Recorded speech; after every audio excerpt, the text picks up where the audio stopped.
Ready, good afternoon and welcome. Now we want you to not only listen live here on Radio Cayman, but please go on to YouTube and see something else besides an empty chair. 949-837 1-800-534-8255. I'm honored to be able to welcome to our studio guest. We're going to tell you more, but hey, Dean Joanne Sawyer is our guest with Katina England. So please stay tuned for Talk Today. Radio Cayman's Talk Today, the Cayman Islands' foremost listeners' participation program. We ask our listeners to avoid statements or comments which are abusive, derogatory, malicious, or defamatory. Do not use any indecent language or make any statement which is false or misleading. Email talktoday@candw.ky or call 1-800-534-8255. Courtesy of Flow. Cayman's #1 network that connects you to your world like never before. Let your voice be heard. Once again, here's your host, Sterling Dwayne Ebanks.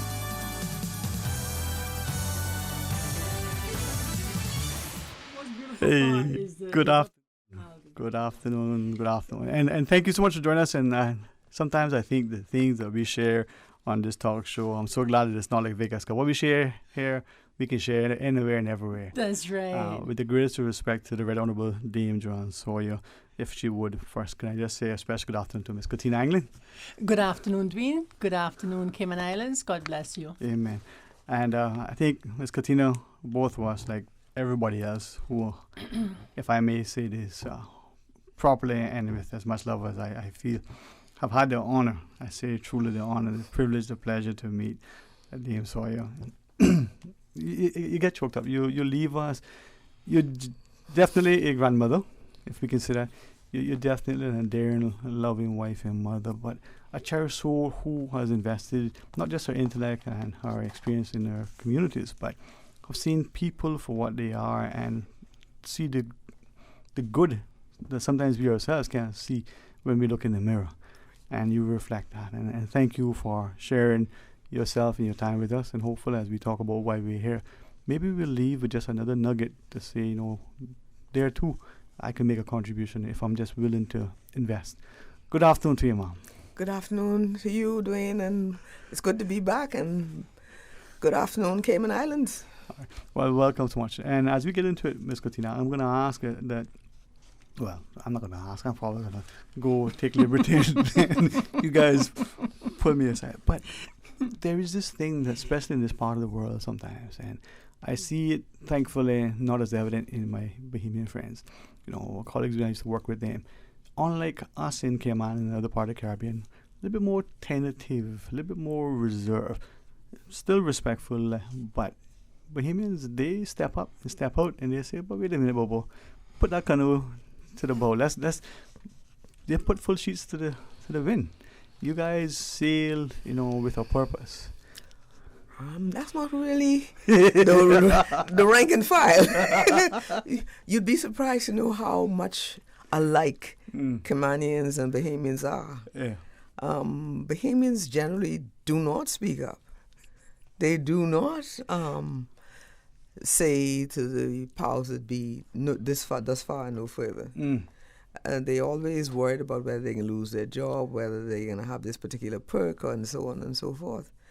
So, but you do have this sprinkling of people who, either for want of sense, as some people would say, Breathe through food. or lacking in wisdom, who really care so much about not just their own families and friends, but who care about the nation and the world and the way it is going, that they speak out and don't really worry too much about what's going on. Thank you for sharing that. And I guess, after, why you say 2 decades, you start to feel, they're not as young as you look sometimes, but having had the chance to work with so many on such a level and to be able to share so many things, not just watching sporting events or watching their children participate in sporting events in primary school, in university, otherwise.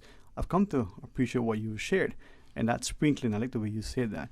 Because for the first comments, you could have been talking about Caymanians.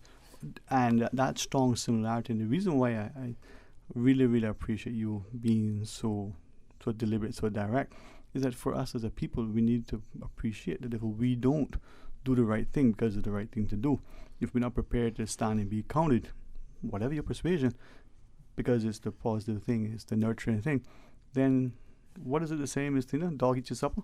That's right. We're going to lose out, and our children's children going to look at us in a way, and, well, it's too late then. For them, for us. Could the dog been at your supper? Yeah.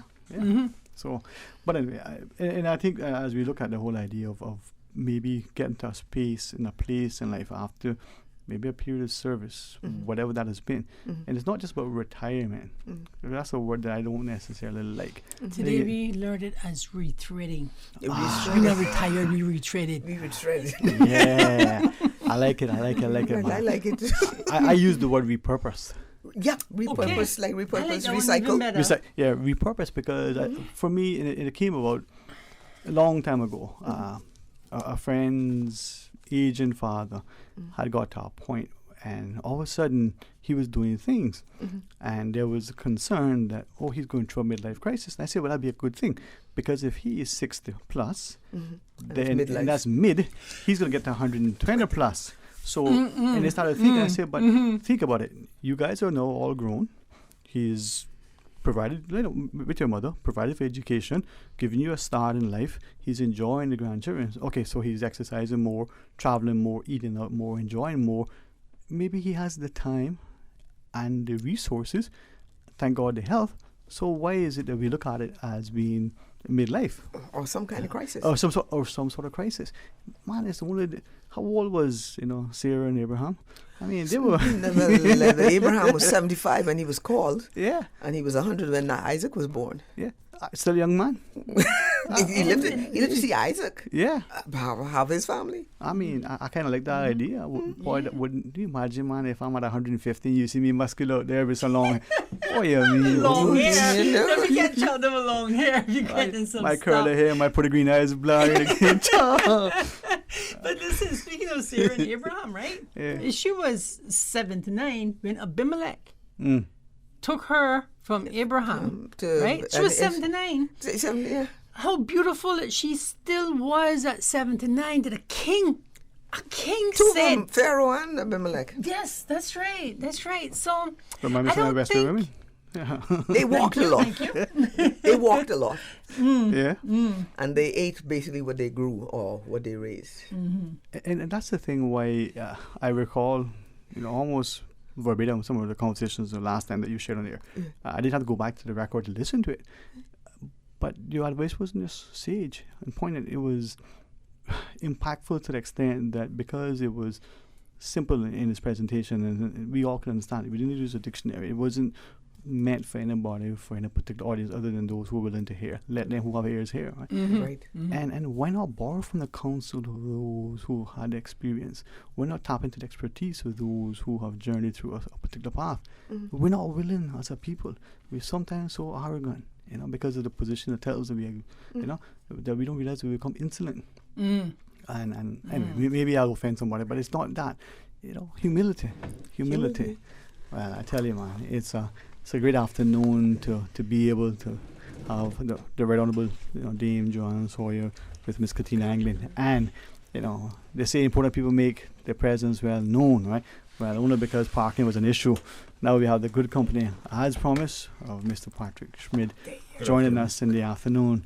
Patrick, I know you were assembled, but instead of waiting for the break, I'm glad that you accepted Miss Susan's advice and say, "Get in there, boy, get in there now. See that boy for himself." But I had to seek the advice of Susan because otherwise I wouldn't know what to do. Yeah.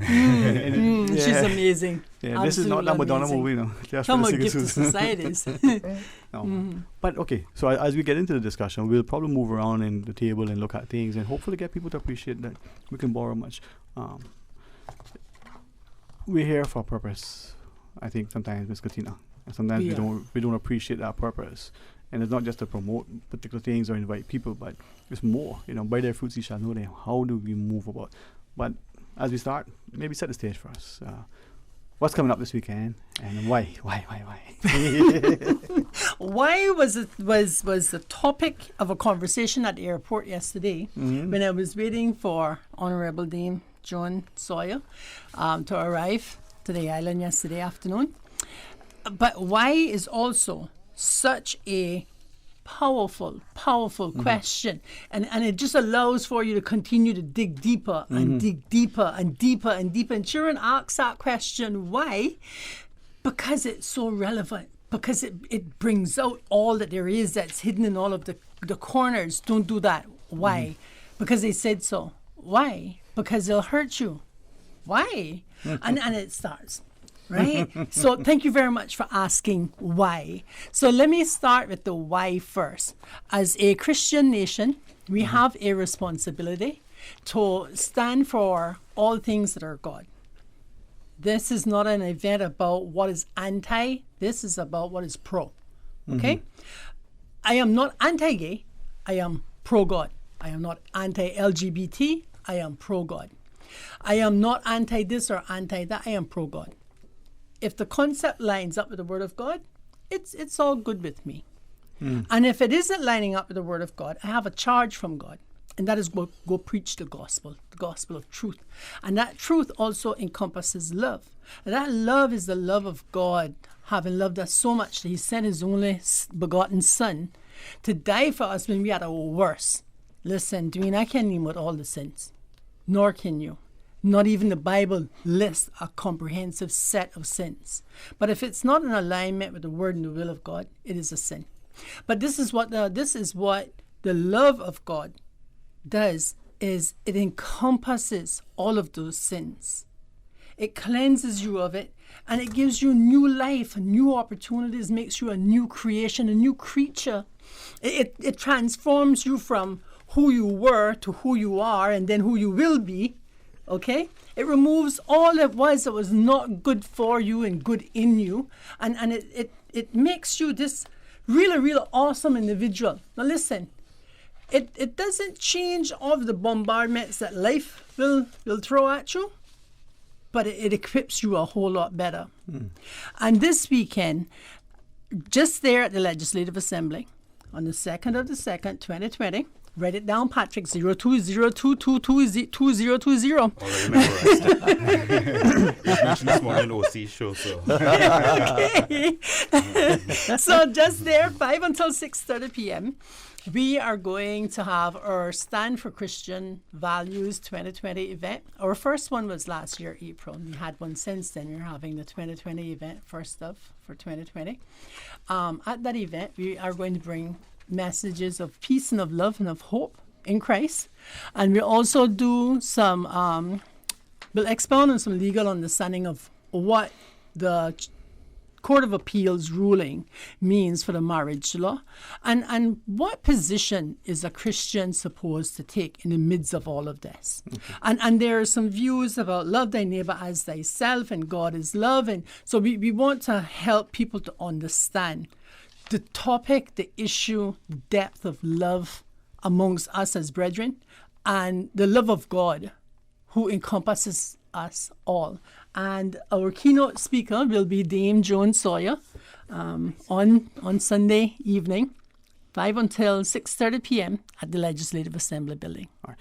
When we come back from the break then, Dame Sawyer, maybe we invite you to share with us, and as much as you are comfortable and willing to at this time, the legal aspect of the rulings, to what extent, sort of maybe the historical part, we leave it to you, be guided by you, and it publicly say that if we ask to say something, we be me. just guide me, nurture me.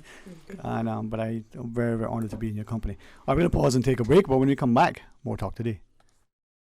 Do you stand for Christian family values? Do you support Caymanian democracy? If you answered yes, Then join Cayman Cause in association with the Christian Association of Civics, Cayman Ministers Association, and Conference of the Seventh-day Adventists on Sunday, February the 2nd from 5 to 6:30 p.m. at the Legislative Assembly in Georgetown. Learn the truth about the recent appeals court ruling and its impact on the marriage laws and Cayman society. Speakers include the Right Honorable Dame Joan Sawyer, Mrs. Katina Anglin, along with musical performances and light refreshments. For transportation, call 917-2985 or email caymancause@gmail.com. Stand for Christian Values 2020, Sunday, February the 2nd from 5 to 6:30 p.m. at the Legislative Assembly in Georgetown. The Lions Club of Grand Cayman Breakfast is back. Yes, Saturday, February 1st, starting at 7 a.m. at the Lions Community Center. Enjoy a tasty Caribbean breakfast of fried fish and fritters, liver and onions, and ackee and saltfish, starting at only $10, and help support your community. The Lions Club of Grand Cayman supports sight screening, prostate and colon cancer awareness, Miss Teen, spelling bee, and so much more. Get your Caribbean breakfast and support the Lions Club of Grand Cayman in their community efforts happening Saturday, February 1st, starting at 7 a.m. at the Lions Community Center. Talk today. But I do have some questions. Talk today. Cayman Islands' foremost listeners participation program. Talk today. Because there are more questions than answers. What the public is saying. Waiting to take your calls right now. Sterling Dwayne Ebanks.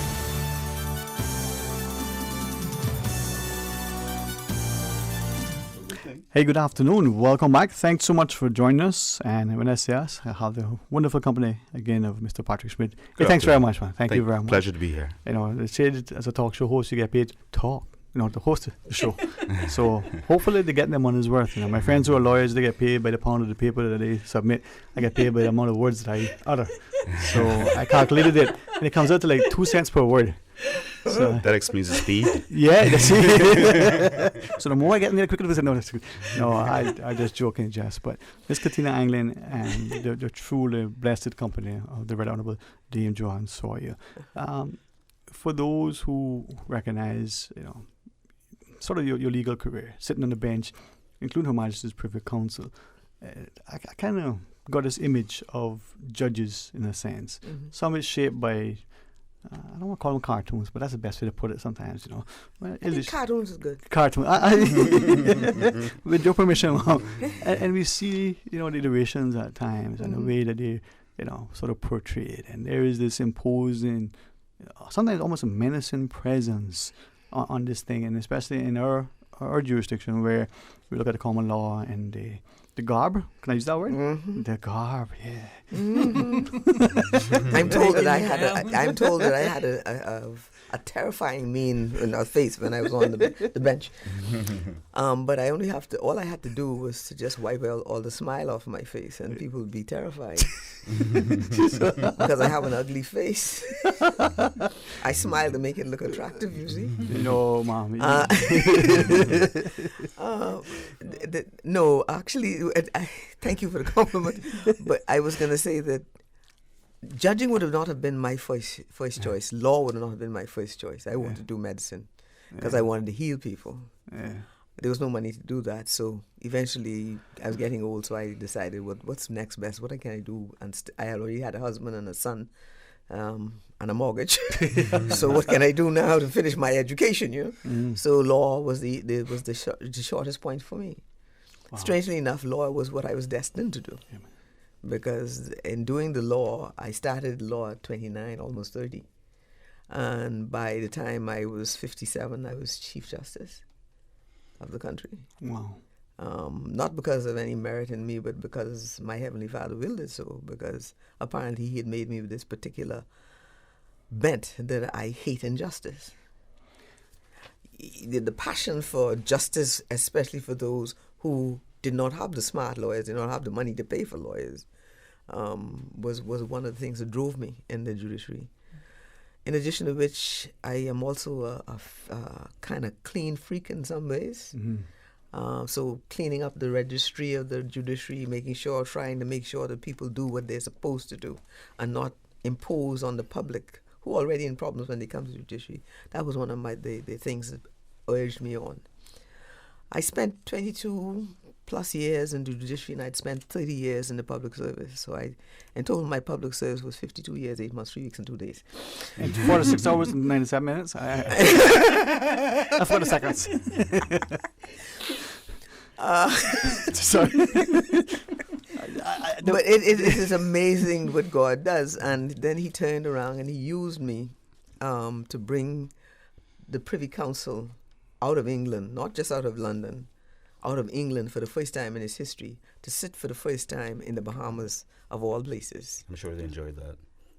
They enjoyed it. I made sure I wasn't seen when they came, because it's like keep telling people these things, whatever good I may have done, give God the glory. Anything bad I do, blame me. I'm bold enough to accept my licks for the wrong I do. Yeah. I'm not perfect, and I know I will not be perfect in this life. But to God belongs all the glory for all good things. Amen. But coming to the Cayman Islands last year, you were in the throes of having an appeal against the Chief Justice's ruling, which had decided that the Marriage Act was ultra-vires to the Constitution. My words, not his. Right. Because it predated the Constitution. And although the Constitution itself had a provision in it that marriage is between a man and woman only, it was therefore in conflict with the Constitution, and he remedied it by reading it so as to give strength to it. I will not say whether I agree or disagree with that, because it's not my purview to do that. His decision was reversed by the Court of Appeal in a very long, to me, judgment. And in that judgment, there was one thing that struck me as a former judge and an appellate judge, is that as a peculiar way of saying it was that the Legislative Assembly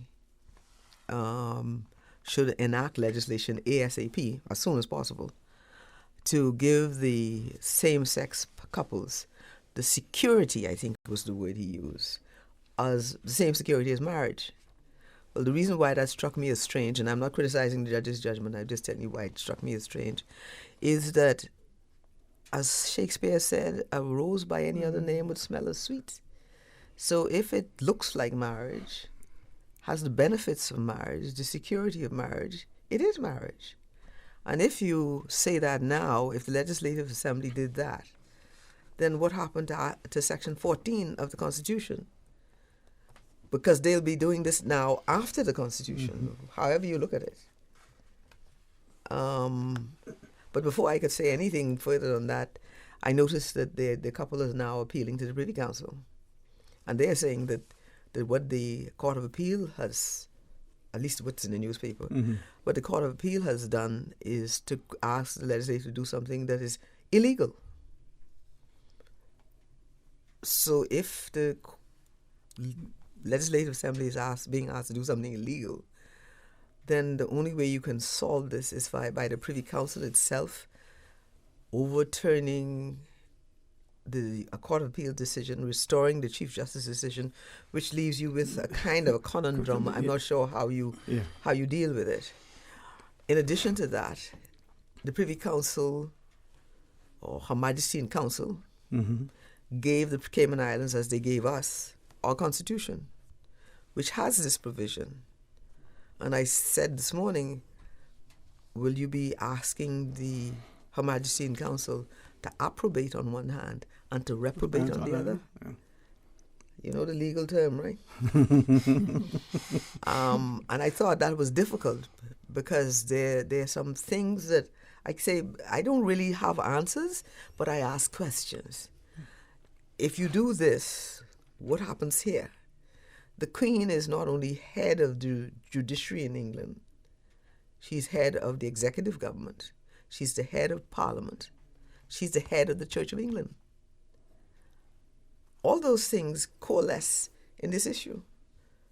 What is the position? What would you advise Her Majesty in Council to do at this point? And this is where I like the fact that you sharing it as appropriate questions and guide me in this. And it's not meant to be political from a perspective of No. campaigning, No. but it's meant to be political from a perspective of asking the public. The public to consider these questions and what is your position as an individual with a mind of your own, thinking about this. Whether you are on this side or that side of the LGBT question doesn't matter. The issue really is what are you going to advise Her Majesty and Council to do in a situation such as this? What is the right thing to do? Right. If I made an ask then, I think, so therefore I am not asking. Exactly, I agree. In my limited understanding of law and the like, we recognize two things. Precedents, unless the highest courts, deviate, we have to, as lower courts, follow what went on. So if this transpires and ends up in a particular outcome, if it's in this instance, what stops it from being in another instance?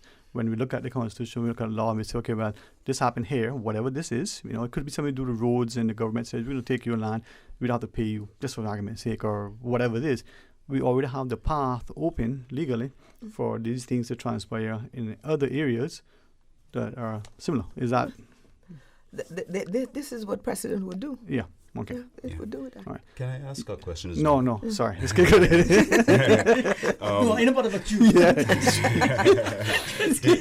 He's not had the chance to question a judge before.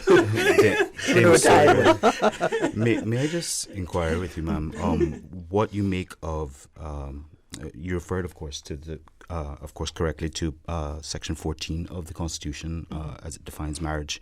And subsection 4 of Section 14 of the Constitution, towards the end of it, it actually states that this equality of rights and responsibilities shall be subject to such arrangements or measures as may be agreed or as may be ordered by a court in the interest of their children. So where a couple has children, whether adopted or otherwise, it seems as if they've sort of partially opened the door. Is that correct? I'm not sure how to interpret that particular subsection. If you read it disjunctively, then you're referring it to any couple. But I think it's read in the context of Section 14, yes, ma'am. which deals with marriage between heterosexuals. Right. And the court already has those powers that they've set out there in the Divorce and Matrimonial Causes Act, if I'm not mistaken. Yeah. Right. And even adoption law. The adoption laws and so on, Yeah. Okay. Because that's how I would look at that. So it's all constructive interpretation. Yeah. Because any other interpretation will lead to a lot of unanswered questions, and where is the goalpost? Yeah. It's a continually moving goalpost. So I asked that question in order to ask this question. Lawyers, which is if I understood correctly, you were saying, ma'am, that you don't really get exactly on what authority, if I'm not to put words in your mouth, but on what authority the Privy Council, or the Supreme Court rather, I guess Privy Council in this instance, would be looking at this matter, given this specificity contained in the Constitution. Is that correct? I wouldn't go so far as to be as specific as that. I will hedge my bets by saying the Privy Council is free to make whatever decision they choose to make, of course, based on the arguments presented before them. Yes, ma'am. They have been known to make decisions that some people might say were per incurium. Yes. But the difficulty you have in a situation like that is that they are the final court. Yeah. Right. And in fact, if you remember correctly, in Trinidad and Tobago, they had ruled that the death penalty, the mandatory death penalty, was unconstitutional in Trinidad by a 5-judge court. And then they had a 7-judge court appointed, and they reversed that decision by the 5 judges. But in both cases, it was a final court deciding on final matters. So anything is possible. Right. But I would say that wisdom is not something that is as common as people believe, but it is absolutely necessary in dealing with human beings, because we are the ultimate creation. And if we don't exercise in dealing with human beings wisely, we create situations that have led to wars, that have led to genocides, that have led to enslavement of whole peoples, the destruction of whole peoples. and all in the name of legitimate justice. The Chief Justice of the United States, who said that slaves were 3/4 human and therefore not entitled to anything, was an example of, to me, aberrant judicial reasoning. And lack of wisdom. Lack of wisdom. But the wisdom of the world is not the wisdom that I think about. When I think about wisdom, I think about wisdom that comes from above, that comes from God, in the sense that when you have the wisdom that comes from God, not that I claim to have it, you are able to judge rightly between right and wrong, and between people and state and people and people. Because you then are given gifts that enable you to judge rightly.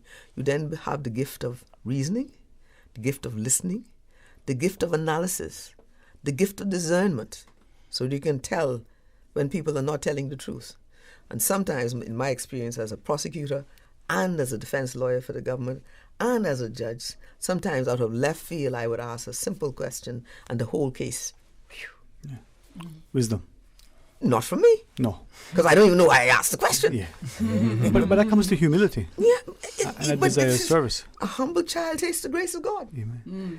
So with that then, and my, again, understanding of our Constitution and the construction, and certainly what I thought was the intent, I'll draw the reference. We understand that in the U.S., their courts, their highest courts, Supreme Court, can say, listen, this isn't what it is, and this is what it's going to be for no one, so this is what it is. And they can tell their parliament, that's law. In our situation, our legislative assembly is not subject to the court. The court cannot dictate and direct to the legislative assembly. That's my understanding in the Cayman context. The only way this is what I found really strange, because I wasn't in the court when it was argued, so I don't know whether somebody suggested to them that that's something they can do. Okay. Yeah. Okay. You know, because basically I thought it didn't appear to me that they had been argued before them. Right.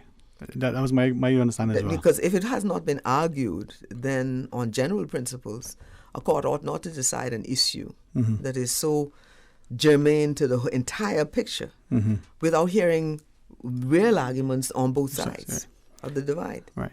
And I think, too, it comes back to what I keep looking at, and I went back to some of the initial sort of iterations of what the draft constitution was like and the intent.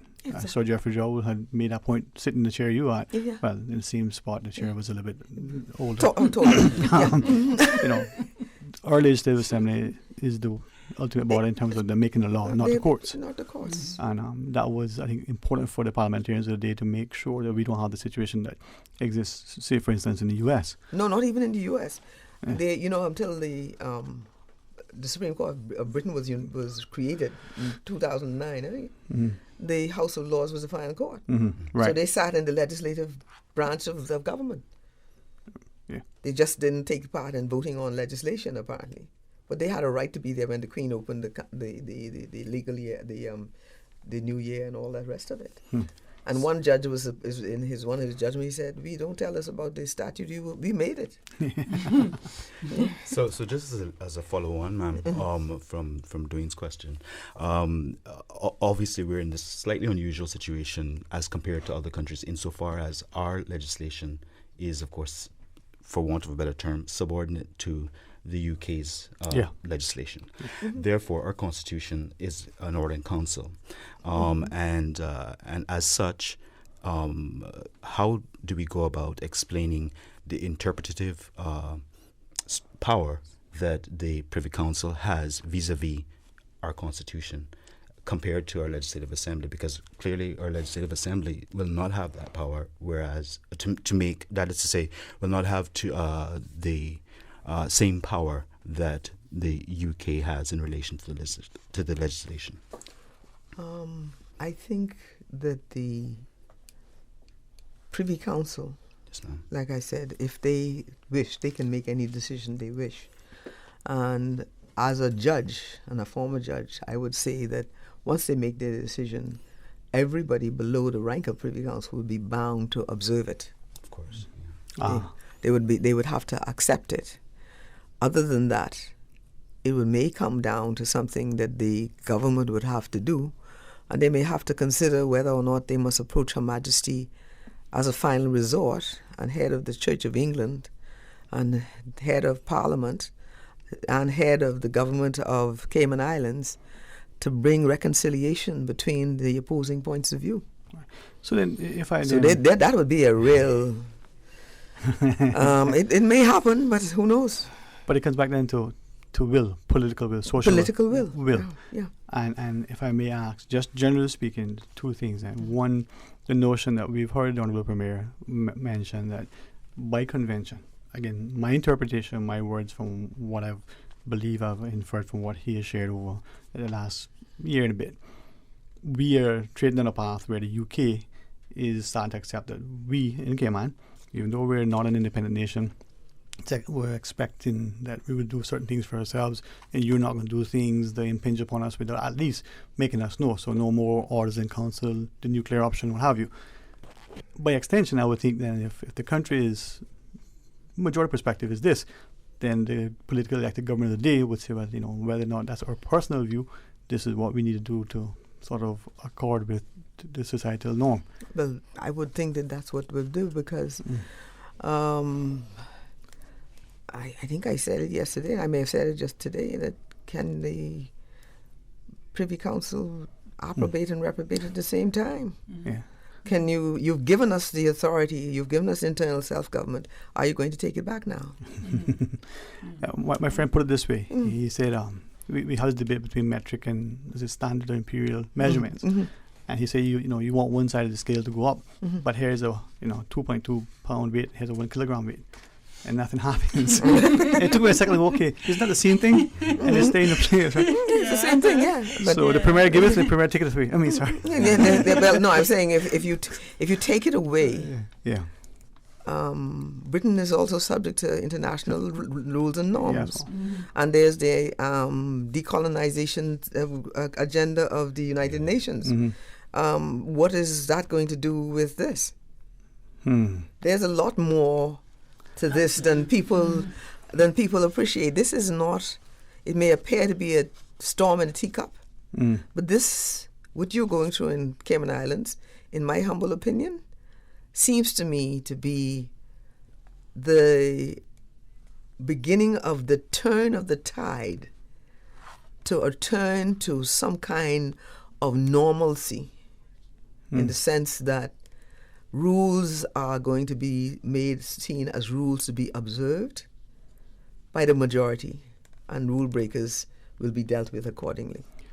Because other than that, if you move these guidelines, and they're only guidelines, then you're left with what? Jungle. I said to somebody, I think it's to Woody, I said, what you're talking about isn't democracy, it's anarchy. It was funny. Every man doing what he feels is right. And the Privy Council changing its mind if it does that, up and down. What does that say about democracy? And the rule of law. And the rule of law. Is the law what decide the length of the Lord Chancellor's foot still?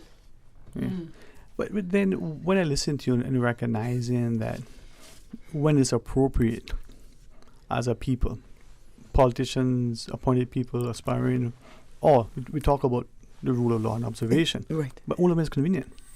And it's good for the goose, but not for the gander. Yes, some of us do speak about it when it's convenient, and some of us misuse it when it's convenient, because they call it the rule of law in relation to this particular case, by saying that you must do these things. But in another case where, say, a young man is on trial for murder, luckily you don't have death penalty in Cayman, but he faces life imprisonment. It's okay for him to appear before that tribunal undefended. Where's the rule of law there? Where's the rule of law there? All right. Does it matter then that in the Cayman context, as much as there has been talk about independence and full internal self-government, as much as there's been some jockey, and again, my inference, and again, it's just, I'm thankful. Maybe my parents were probably be criticized for it, but for allowing us to think independently and ask questions. Of course. So I'm glad that's the case. But so in thinking and asking and associating with people, we seem to, when it's politically expedient for us as a people, to want to say that we have certain norms, conventions, with certain adopted practices, and therefore we can do. But at the end of the day, if the UK government today say, listen, you guys are still a dependency, and this is what we need, and this is what you're going to do, and if you're not quiet, I'm going to send you to the corner and stand on one leg. Because is that still the rule of... That is what I was thinking about when I talked about them being able to make a decision, and then you'd be bound by it. Right. Because then the only way out may be to go for full independence or to just kowtow. I'm personally not being a kowtower. You're not. I think that the discussion on independence is a discussion that our society needs to start having. Are we still the little children on our mother's breast? Have we grown any at all? You're adolescents. Yeah. And I'm not to cut you, but I want you to consider that discussion in the light of throwing it as a red herring to frighten people, because for some, they're willing to grab onto independence. For others, yes, but not now. Maybe next year, maybe 10 years, maybe 100 years, whatever that time is, right?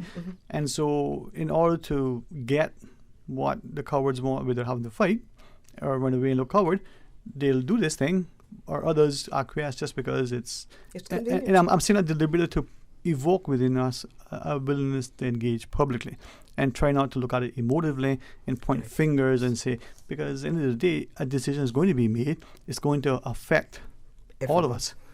And but there are financial considerations, I think, that are very, very much in the forefront of people's minds. Yeah, and I think we need to understand who we are financially. Right? And in order for us to understand who we are and appreciate who we are financially, we need to skip back a couple of years. We need to go back in our history. We need to look at where we came from, right? We came here with really nothing. The British granted us some land. We came with our slaves. We grew it. We discovered that we had a profound skill called carpentry. We became shipbuilders. We had another skill. It was to ride the seas in the ships that we built. We were also fearless. Listen, I have heard stories of seamen meeting seamen. Some getting ready to get on, while others were just coming off. And sharing the news that the ship had sank and it was only them who had made it back. But the ones who were getting ready to depart didn't turn back and say, I'm not doing that. They jumped on. They said, listen, I got to go take care of my family, and it's the only way I know how to do so. So who really, truly are we? We are industrious, fearless people. We have not made that journey, not because we created ourselves, but because of the God that we serve, who has moved us from rung to rung to rung on the ladder. And now we are one of the top 10 financial centers. What has our relationship with England really done for us as a financial setup? Look back at the history of the OECD, white people being blacklisted, Netherlands, so on and so forth. We have continued to stand, past and beyond all of that. We're still smallest population, smallest land mass, still the most powerful financially, percentage per capita, based on population and land mass. Okay? What then truly is our fear? Our fear is nothing else but what we have in our mind. If I let go of her hand, I'm going to fall. Truth of the matter is she has already let go of my hand. It's me who has this imaginary string, like the elephant with the string across his foot. The elephant in the circus ring thinks he has a string on his foot because he was originally chained and then he was roped, then he was threaded, he was set free and he didn't even know. It's a question of perception. Sorry if I may. It is certainly a matter of perception. Now, let's look at our history. We had the 1932 hurricane. We're still here. We had a hurricane in 1944. Hardly spoken of, but we had a hurricane in 1944. We're still here. Hurricane Ivan happened. We are still here. There have been other economies that have fallen. The Greeks have fallen. The mighty Greeks, their economy has fallen. They had to get a bailout. Here we are, right? What are we truly afraid of? Now, if we are a Christian nation believing in God, Lord God strong and mighty, and that greater is he who is in us than he who is in the world, and we have learned the trade. Listen, you got people in this country that speak finance like it's a foreign language. It's not one of mine, but I appreciate that skill exists here in this country. Now, if we are one of the top 10 financial centers and has maintained it through governance and through skill, what are we afraid of? I think independence is a conversation that we need to have, because I believe that we are afraid of the boogeyman. Yeah, but it's like anything though. If you're not prepared for it, right? If you don't prepare yourself. Now, let us not chop the rope right now.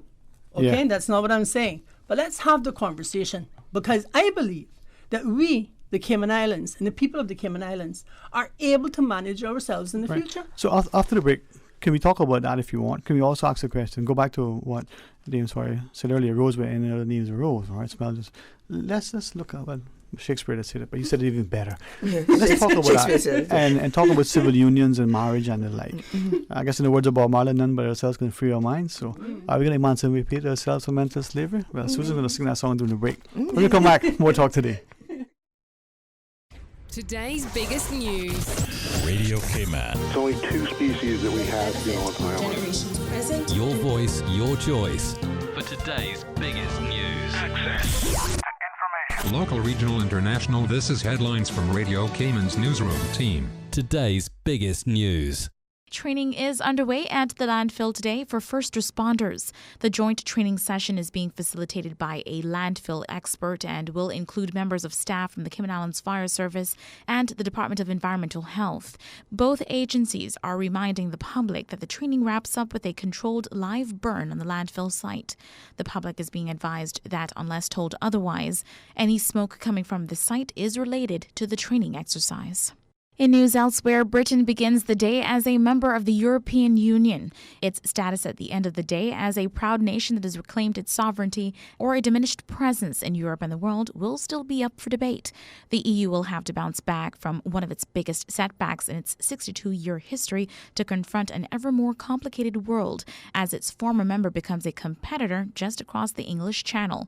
Britain officially departs the EU at 11 p.m. there Friday. The departure comes 3.5 years after the country voted by a margin of 52% to 48% to walk away from the club that it had joined in 1973. The number of coronavirus cases worldwide has surpassed that of the SARS epidemic, which spread to more than 24 countries in 2003.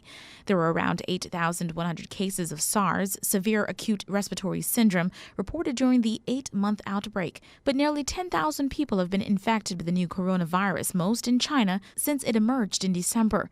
More than 100 cases have been reported outside China in 22 countries. The number of deaths so far stands at 213, all in China. In total, 774 people were killed by SARS. On Thursday, the World Health Organization declared a global health emergency over the new outbreak. Those are your latest updates here on Radio Cayman. I'm Shanda Gallego. King Sports Center takes pride in being more than just an ordinary gymnasium. For 14 years, their multi-purpose facility has been providing the community with a variety of sporting, recreational, and relaxation activities. King Sports Center has a bowling alley, lounge bar, multi-purpose rooms, powerhouse gym, rock climbing wall, bungee jumping, a 10,000 square foot rink, and so much more. For more information on the variety of services, call their friendly staff today at 946-5464 or email kings@candw.ky or visit www.kingsportscenter.com. King Sports Center, your one-stop shop for fitness, recreation, and relaxation. Talk today. But I do have some questions. Talk today. Cayman Islands' foremost listeners participation program. Talk today. Because there are more questions than answers. What the public is saying. Waging to take your calls right now. Sterling Dwayne Ebanks.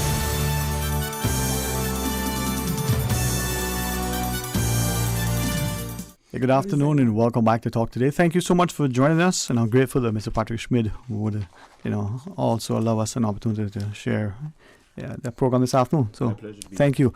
And to Ms. Katina Anglin for bringing along an incredible lady, the Red Honorable Dame Joanne Sawyer, Dame Sawyer with the greatest respect and appreciation to know that not just within the region, but the willingness for us as a people to be able to access, to reach out. We talk about networking and building bridges, and we may literally do that. Hey, that engineer over there did this thing. Let's reach out and get the expertise and get the first-hand account. We have so much resource within our shores and not far from it that if we would just leverage that, monetize it, whatever word we're going to use, connect with it, we could be so much stronger. Share, I like it. Knowledge transfer, they say. Share and share alike. Huh? All right. As we continue the discussion, may I just ask Ms. Katina, remind us, because Sunday evening is, today's Friday, right? Yeah. Boxing Sunday tomorrow evening night. is So as you blink. Pretty much. All right. So 5 o'clock in the Legislative Assembly, the steps, tell us. Right. So it is on Sunday, this coming Sunday, the 2nd of February, 2020. So it's 02/02/2020. 5 until 6:30 p.m. That's my password for my briefcase. That's all right. Where's the briefcase? On the steps of the Legislative Assembly building from 5 until 6:30 p.m. They stand for Christian Family Values 2020. If you need transportation, please call 917-2985.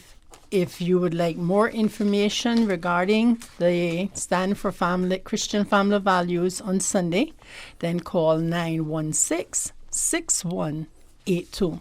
So transportation is 917-2985 and information is 916-6182. Please wear a white top. Please bring with you your voter's ID card if you are a registered voter and has not had the opportunity to sign the petition against legal framework for civil unions, civil partnerships, and same-sex marriage. It is a petition to impress the will of the people to the legislative body. It is not intended to trigger a referendum. For clarity, it is not intended to trigger a referendum. It is only the people impressing their will on the legislative body. For those who would insist that we not have a framework for civil unions, partnerships, or same-sex marriage, and to uphold Christian values which are embodied in our Constitution. And I look forward to seeing the throngs of people who are going to be there on Sunday evening, and my gratitude to the pastors who have contacted us, reached out and contacted us and said, we're going to substitute our regular Sunday service for this event on Sunday, and I will see you all there, 5 until 6:30 p.m., Legislative Assembly Building, 02/02/2020, the 2nd of February 2020, the Stand for Christian Values, Family Values. Great. Mr. Schmid? Well, I really just, I think she encapsulated quite well as to what the purpose is. I have a number of questions, but one that presses immediately is when you say a stance, Tina, for family values, are you... For Christian family values. Christian family values, pardon me. Are you also including in that consideration various other issues that have arisen as major problems in Cayman, such as the abuse of children, and in particular rape and things like that? Patrick, thank you very much for asking that question. It is one of the points that I intended to present to the public on Sunday, is that we are one of the top 10 financial centers, but one of the poorest social fabrics in the world. We have a high rate of child sexual abuse. Yes. There is a high divorce rate. We have a very high alcoholism rate. We are plagued with social ills. Is same-sex marriage and civil unions and civil partnerships the only thing we're going to focus on? No. So let's put this baby to bed. Let's cover that real well with a blanket so we don't have to go back and check on it anytime soon. And let us get around to addressing the other many ills that we have in our society. There's a lot of issues for us to focus on. One of the topics that I was discussing with Dame Sawyer today is that recently in his visit to New York, the premier came back talking about the American Culinary Institute. I may not have the name of it correct, but the article is there. America, yeah. Yeah? Okay. And referred to us as culinary capital, global culinary capital. Without a doubt, just go to, if you doubt how many restaurants we have and how much flavor and access that we have to a palatable experience, right? Just go to Cayman Bay. You have restaurant upon restaurant all along 7 Mile Beach. Georgetown Central gives you everything you can think about. Why do we have hungry children in this school that Ruth Anna Young and her sister Regina and Siobhan Hides are trying to provide food in our schools? There's something fundamentally wrong with the way that our society is structured. If we can be a culinary capital in a top 10 financial center and have hungry children who can't focus on lesson 1 because they haven't had breakfast, something is socially wrong. Absolutely. We need to look at it. We need to identify what the problems are. Once we find, when we see the problems, Patrick, there are solutions. There is no problem that exists in this world that there's not a corresponding solution. We just need the will. We need to have the will to correct it, and we need to then correct it. The problem is there. The solution is there. We put the will. We put the effort in. We fix it. There's no reason for us to be talking about children hungry at school because they didn't have breakfast in this country. Is it an unemployment issue? Are the parents unemployed? Why do we have such a high rate of unemployment? If we have such a small Caymanian population, I don't have a problem with expatriates coming to the country and finding work. Each human being has a right to economic stability. That may not be available in your own homeland. If it is available here, I am glad that we are able to host you and to provide for you and your family overseas. Imagine this one little 100 square mile country helping to feed people in a larger country. I think that is applaudable. But if I got hungry people in my country, I have a problem. And charity begins at home. And if it's because we're unemployed, then we need to look at why do we have that particular family with that hungry child with unemployment. Why? What is the cause behind unemployment in that family? Now, I don't know if you looked at the economics Office of Statistics. ESO's report. You look at it, right? There's a serious drop in the unemployment rate. Go back and look at it again, because they created a new category in there called at home. What exactly does at home mean? Well, you're at home, so you're not working, so you're unemployed. You slip that couple of thousand people back over into the unemployment list, and then you realize how high our unemployment list really truly is, right? We have an employment issue in this country. That's why we have hungry children as well. But then we have such a strong financial industry, people making millions of dollars a year and contributing nothing back to the society, okay? We have a culinary capital who throw the food out in a garbage can and forbid their own workers from taking it home. The workers could probably take it home and feed the kid next door. Why do we have hunger? Because we don't want to address the social ills, hunger in this country? Patrick, there are a ton of issues. Yes. And no, same-sex marriage, civil unions, and civil partnerships is not the whole entire scope of the Christian Association for Civics, nor of Cayman Cause. And certainly it is not the scope of the Cayman Ministers Association, nor the Seventh-day Adventists, because it's those two bodies that everybody run to when they get in distress.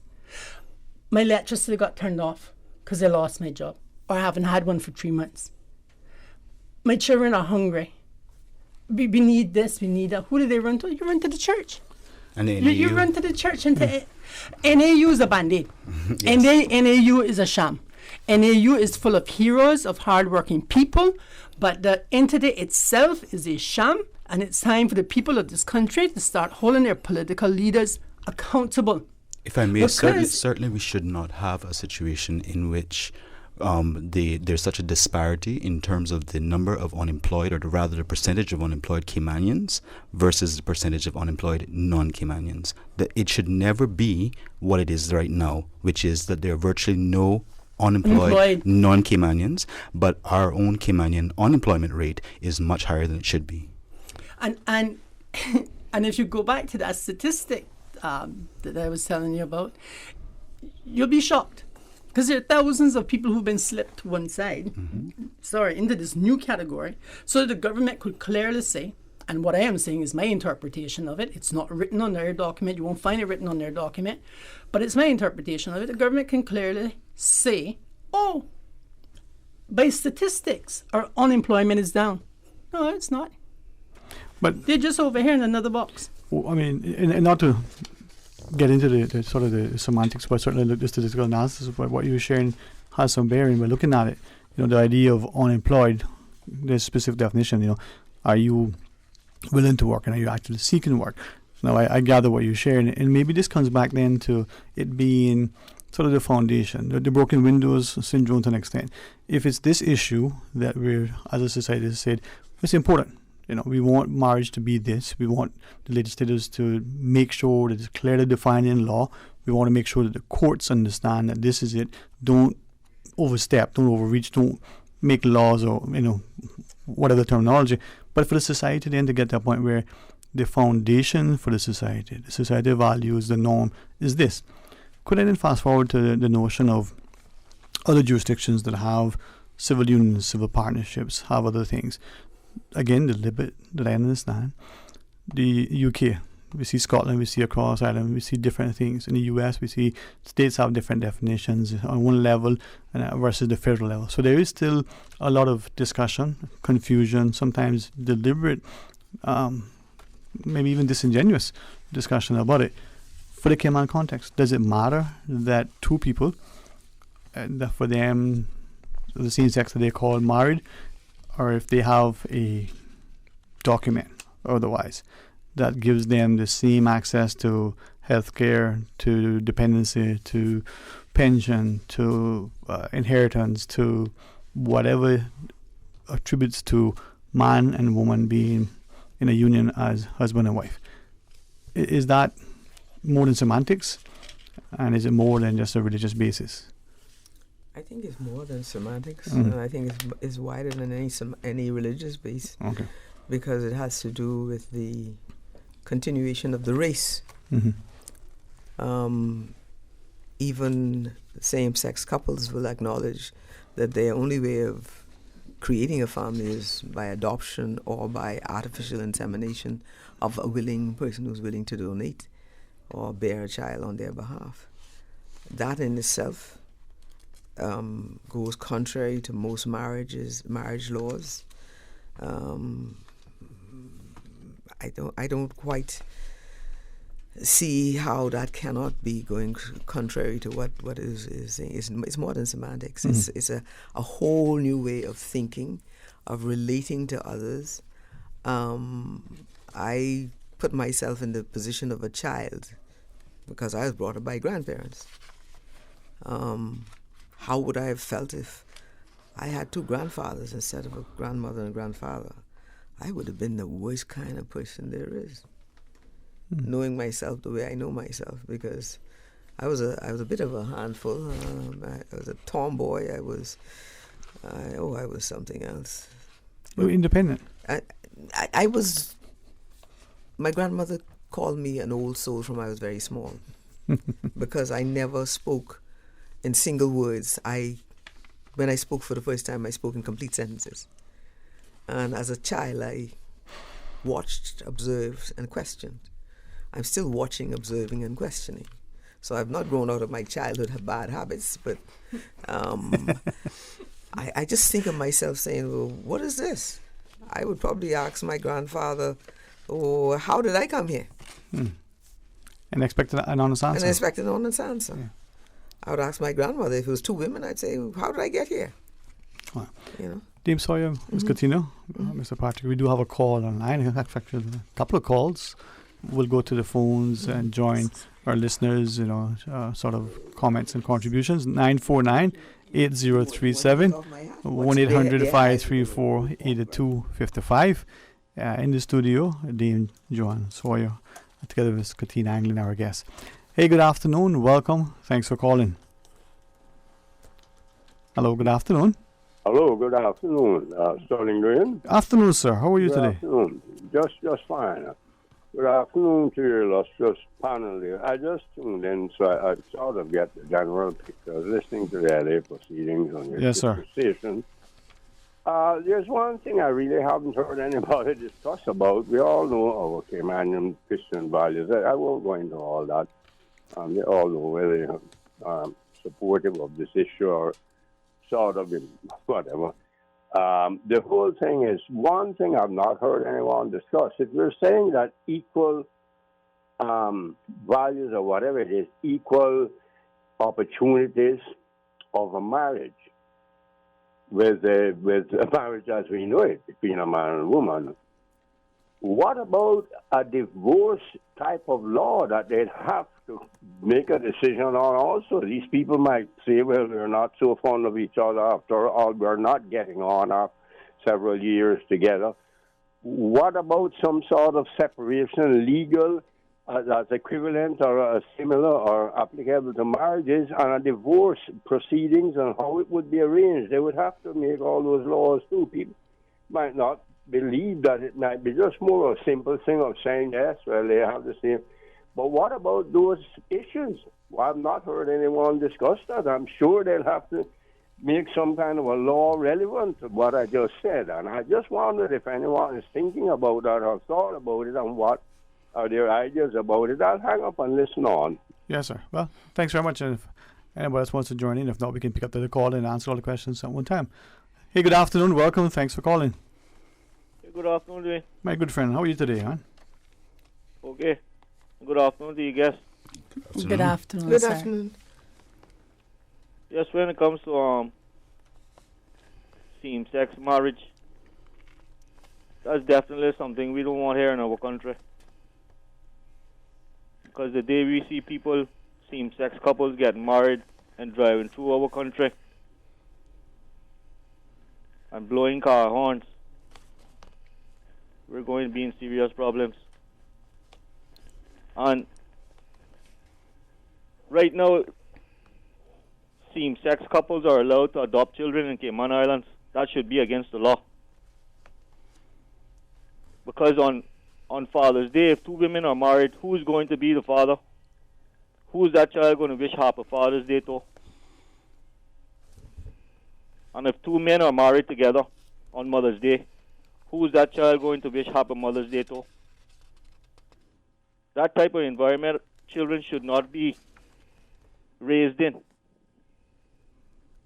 And the Bible speaks about that. That's why Sodom and Gomorrah was destroyed. And the Bible also speaks about World War III. And it says that Russia will win World War III. You might say, well, why would God allow that to happen? Well, why God is allowing that to happen? Because America and England have become Sodom and Gomorrah. Thank you very much. All right, well, thanks very much. And there's some very nice questions. I use nice peculiarly there because I think I understand both callers and I understand their concerns because they're speaking from the point of view of what these movements, these new movements in the law are doing to these societies. It doesn't really address the issue as to whether or not there's power in Parliament or the courts to make these declarations. What he's asking about in terms of actual justice being done. For instance, how is it that in the Cayman you can a same-sex couple can adopt a child? I don't know. If it's so, sir, then maybe it's something you need to look at. Because that in itself is giving a signal that all is not well with the view that marriage is between a man and a woman only. Because normally, like the Bahamas has the old-fashioned adoption law. It's usually a couple or a single person may adopt a child. But if you're a single person, you normally can only adopt a child of your own gender. In other words, a male cannot adopt a young female because we know what could happen there. nor can an older female adopt a young male because there's problems there. These are things that have practical applications. These are things that one has to look at human nature as it is, not how we wish it to be. And the main point of any court that I understood when I was on the bench is the welfare of the child is the paramount concern of the court. In other words, it transcends everything the court has to consider. So if you can't show me that this is for the welfare of the child, I'm not sure that as a judge I could ever bring myself to make that order. You know, you have in heterosexual unions, you have, I've seen it in the Bahamas in particular, and lately, that from going through women's lib, we now have women abusing men in divorce courts. And the men being stripped almost of their entire masculinity and everything they may have earned. That too is an injustice. You have women married to men who are normal men, but not the ones who have lots of sweethearts. They're not part of the usual. Not West Players and Bohemians. They're not the usual. and these women, do some things. I was in a divorce court in Nassau recently with a couple of friends of mine. One of my nephew and one was my cousin and her son. And I was appalled at one point. At one point, I got up and said, "No, you can't do that." The lawyer was being so rude to the judge. And it was a female lawyer and a male judge. And I got up, and when she spoke to him, I said, "Oh, no." Because as a judge, if I was a judge, she'd have been in jail. You do not talk to a judge that way. It's brought in a sort of disrespect for institutions, the very institutions that formed us, that helped us to become the best we can become. And we're destroying them because we want to be like other people. And I keep saying to myself, boy, human nature does not change. The Jews, when they came out of Egypt, they forgot God as soon as they got food. When they got into the Holy Land and got into the towns and so on, they started worshiping the things that the God told them not to worship. And every time they would be oppressed by an invading army, God would send a judge, and the judge would be a good judge. If the good judge, they had peace, and they were at peace, and they were able to prosper. The minute the judge died, they went back to their own way. And then eventually they said, after Samuel the prophet came along, they said, "We want to be like the other nations. We want a king to be over us." And Samuel was so angry on behalf of God. And God said, "Don't be angry. Don't be upset. They have not rejected you. They have rejected me from being king over them." And I said, "Lord, we have rejected you from being king over us as a people." So my whole, not my only whole nation, my whole world has rejected God, except for Russia.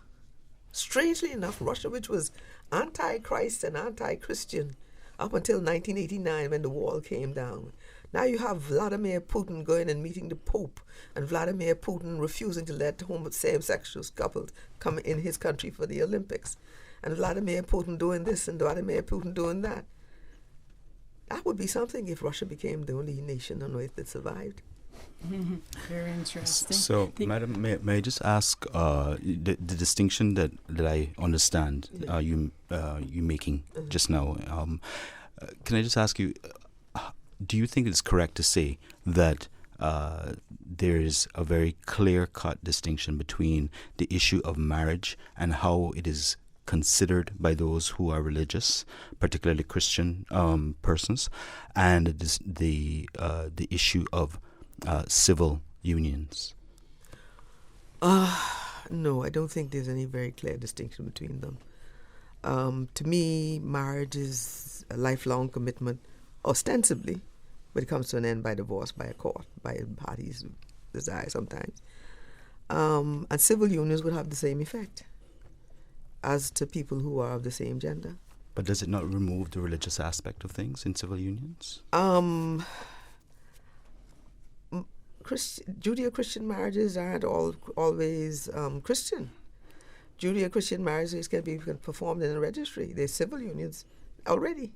Yes. The registrar performs, magistrates perform marriages and so forth. But those marriages are all based on that principle of one man, one woman, until death or divorce, I call it.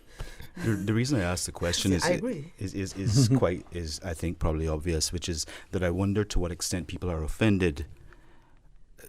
To what extent that people are offended by the idea of marriage between same-sex couples versus civil unions between same-sex couples, and I wonder whether the court's most recent ruling was made so as to take out some of the venom perhaps that may be felt.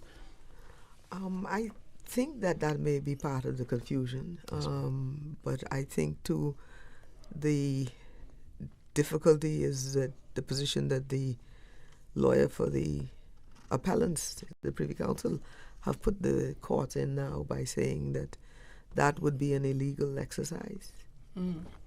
If I can, I think also we must be cognizant of the living tree principle, right? And see, it started off in the UK with civil unions, which didn't offer the type of legal protection that marriage did. Okay? So the government conceded and gave them the Civil Partnerships Act in 2004. 2004. But then this being all but marriage in a name, because it afforded all of the same rights, kind of like what the Court of Appeal suggested here. Give them the benefits of a marriage in something called civil partnerships. Well, in 2013, the Same-Sex Marriage Act was passed. It was passed because it was found to be discriminatory against same-sex persons who were allowed all of the legal benefits as though they were married but had withheld the word marriage from them. But this is the bottom line of why the Same-Sex Marriage Act came in. So you still ended up having to give them the very thing that you were trying not to give them. And then when we look at Bermuda conceded and gave them civil partnerships. Now, in January, they're talking about whether or not the Bermudan government missed the filing date for an application back in December because they are still fighting for same-sex marriage. So does giving civil partnerships appease the situation? No, it doesn't. What you've done is you've stacked another brick on that set of blocks for that foundation that you're truly building towards getting to the ultimate goal of same-sex marriage. Now, if you look at what the government is doing now with its drafting of a bill to bring before the Legislative Assembly, and the caller's point just now about the divorce law, and in between the absence of one and the drafting of the other, we have no consultation with the people. But you're drafting a bill to be debated in the House on a lex specialis of the Cayman Islands Constitution, which was brought into power by the Queen of England and was voted on by the people of the Cayman Islands, but you haven't had a consultation with the people on it yet. Right. Well, why don't we just kind of put the horse before the cart for once? Let's not repeat the CPR mistake, because they thought that CPR was not going to bring the referendum to a halt. They thought that CPR was not even going to be able to cause a referendum. And after all the millions of dollars of expenditure, you're now up in court with it, right? This sounds, sorry, this sounds like... Sorry, yeah. Dwayne, just 1 second for me. Let me address the other caller with seeing this sexual activity in relation on parade. I asked the question and said, is the drafting of the bill meant to include or exclude sexual relations? Either answer you provide to that makes the drafting of that bill ludicrous. If you're drafting it to exclude sexual relations, right, then it can't meet the opinion of the Court of Appeal. Out the door. If you're drafting it to include sexual relations, you haven't consulted the people. it still needs to go out the door. So you have that ludicrous position in there, all right? The gentleman was speaking just now about seeing this on the streets and so on and so forth. I think everybody in this room is quite willing to admit, or maybe not so, but either which way, it's a fact, that the behavior in public of same-sex partners is not quite in line with the normal everyday behavior of the general public. Just watch it. We're talking about progressive change. Progressive change does not come with throwing a sledgehammer into your society or into your culture. Progressive change is when your culture is changing and then your laws are reflecting that change. One thing that we cannot do is we cannot legislate inside of somebody's head against something that they firmly reject because it is not a part of them. But that said, if I just need to put ask you to stick a pin. That said, no, I can't stick a pin. I'm not going to put it in your butt. Mine is like, well, just a phrase. Okay, sorry. I actually don't like it either. But anyway, it's so commonplace. Speaking to the point. But nevertheless, my point is quite simply this: that we here in the Cayman Islands have been the subject of, I won't say subjected to, have been the subject of exactly what you just said should not or cannot happen. And that is, for example, the good lady Dame Sawyer referred to the death penalty. We all know that the death penalty, or the removal of the death penalty, was imposed upon us by order in council, as is the case with a number of other issues.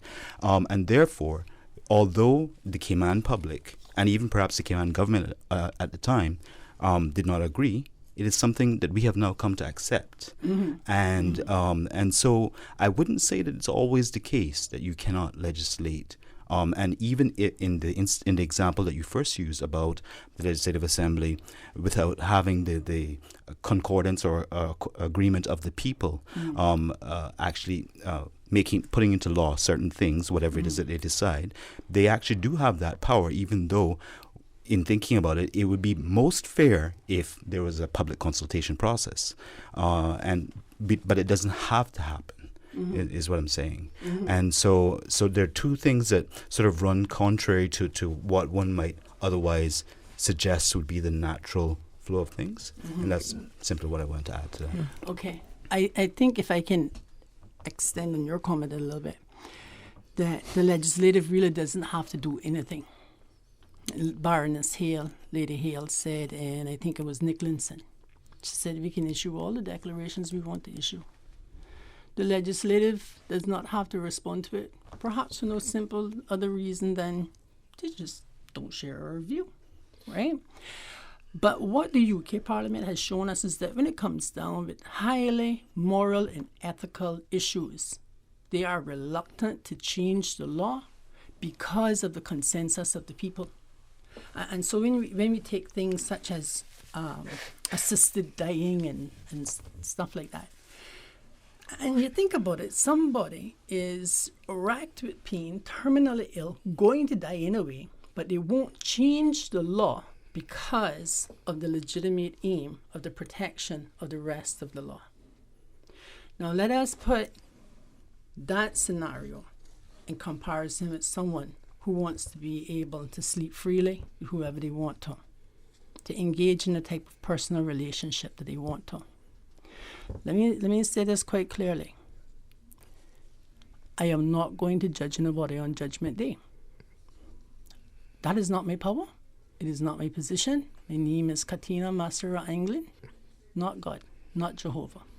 We will all have our day of reckoning, our own day of giving account of every word, thought, and action of our hands.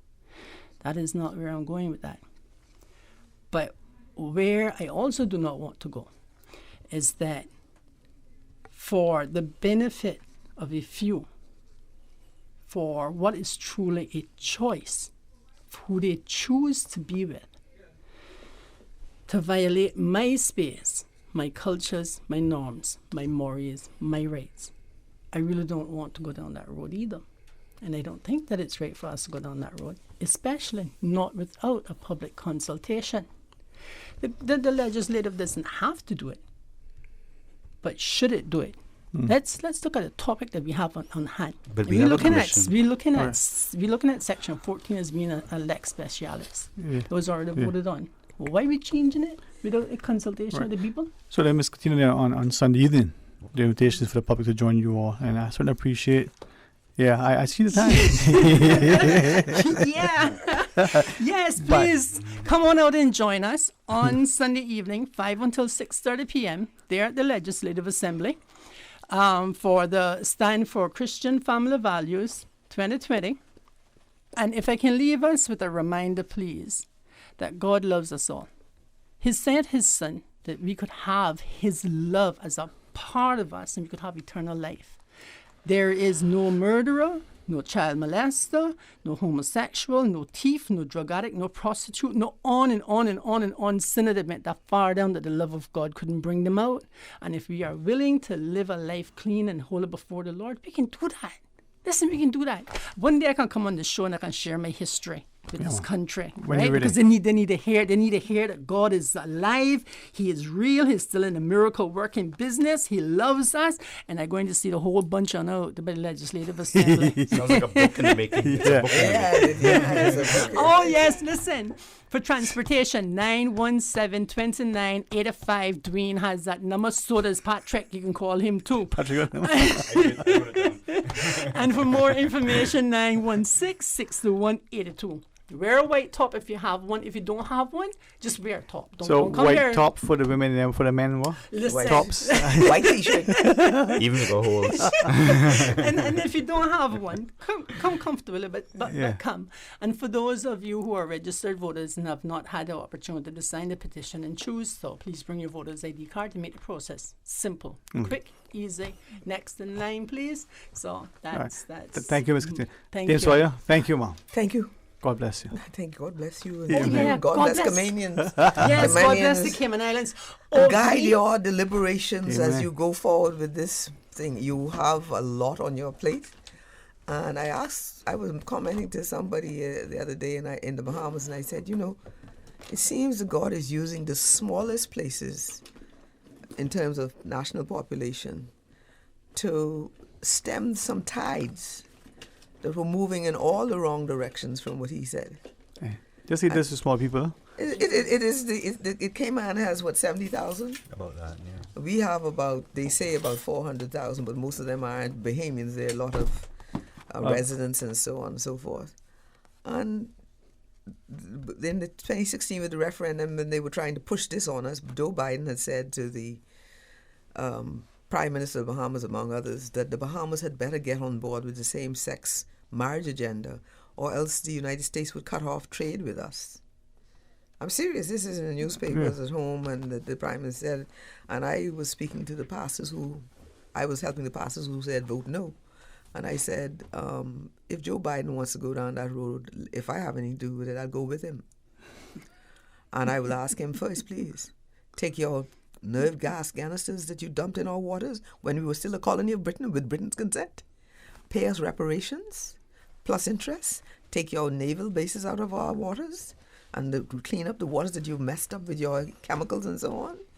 And pay us reparations and interest for that, and we'll trade with somebody else. I'm not afraid of you because you are sized and because your court decides to make a law that does not exist anywhere in civilization, not even in Greek civilization, which is the most liberal of all. And you want me to follow you. Why should I? And where's Biden today? Biden this time, huh?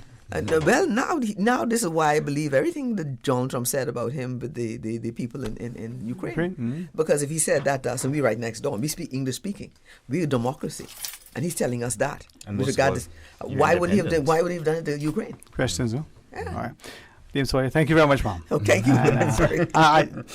Because you found a wonderful mentor. God has been good to me, eh? Amen. He's been good to me. I have no daughters, so. Dwayne, you want to make the announcement, or you going to leave that for me? For you. Make the announcement about you. Me? Yeah. So, The gentleman at the restaurant thought that Dame Sawyer was a Caymanian. Well, I Cayman Islands, I got to tell you something. Dame Sawyer is not just a Caymanian now. She's West Bay too. The best come from West, right? All right, we're gonna pause it. When we come back, Patrick and I will hold the fort. Stay tuned.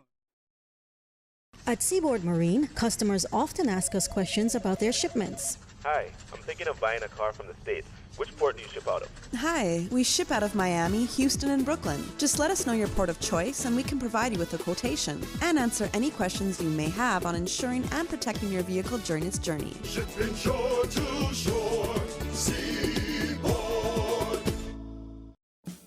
All are invited to attend the 83rd Annual Convention of the Church of God Full Gospel Hall, Georgetown, from February 2nd through to the 9th. Daily prayer meetings at 6:30 a.m., preaching and praise at 10:30 a.m., and evangelistic services nightly at 7:15. Sundays begin with Sunday school at 9:45 a.m., followed by morning worship at 10:45, a youth service at 3 p.m., and evangelistic services at 7:15. Come and enjoy a warm Christian fellowship, praying, praising, and singing with church family at the 83rd Annual Convention of the Church of God Full Gospel Hall, Georgetown, on the waterfront from the 2nd to 9th of February. Free meals served daily and transportation is available by calling 926-8180.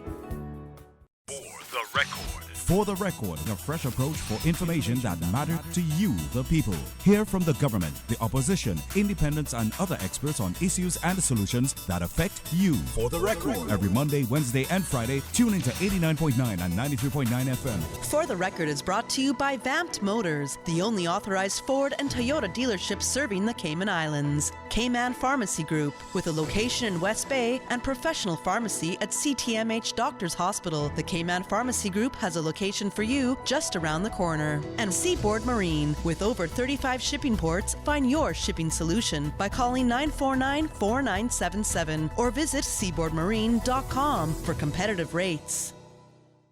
ValueMed Pharmacy is your community care partner for health and wellness needs. We offer convenient prescription processing at the counter and online at value-medpharmacy.com. That's VALU-medpharmacy.com, with pickup available at the Walkers Road or Boddentown location. We also accept transfer prescriptions from other pharmacies. More than just a pharmacy, shop ValueMed for personal care and beauty products from trusted brands, perfume and gift sets, Hallmark and greeting cards, baby clothes, footwear, handbags, swimwear, home decor, toys, school supplies, and stationery. And home convalescence aids like wheelchairs, walkers, crutches, canes, and hospital beds. With 2 locations to serve you, Walkers Road in Georgetown and in Evron Plaza, Boddentown. Visit ValueMed, more than just a pharmacy.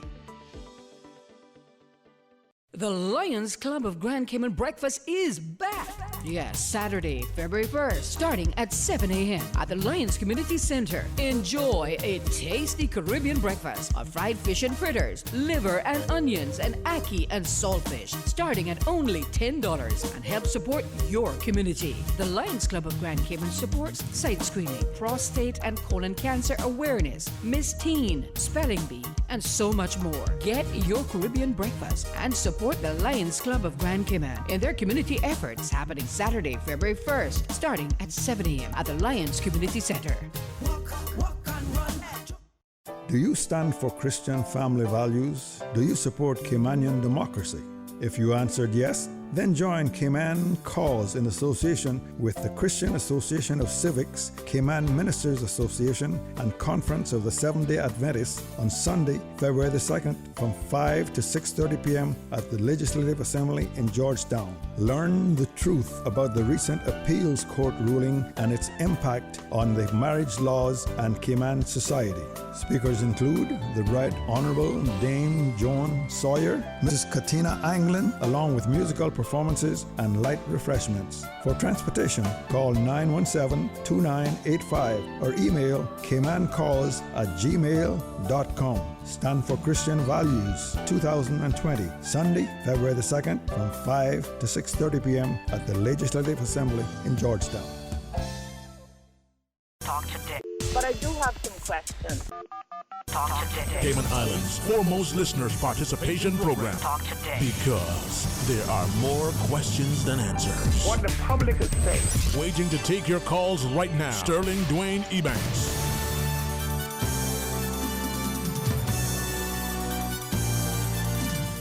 Hey, good afternoon. Welcome back. It's going to be some open line as we invite you to be a part of our discussion. 949-8037 or a toll-free call with the kind compliments of Flo. 1-800-534-8255. Of course, you can WhatsApp 925-3261. Patrick Schmid, he's joining me. And as we get on the way, open up the phone lines, discussing any and everything that you so choose.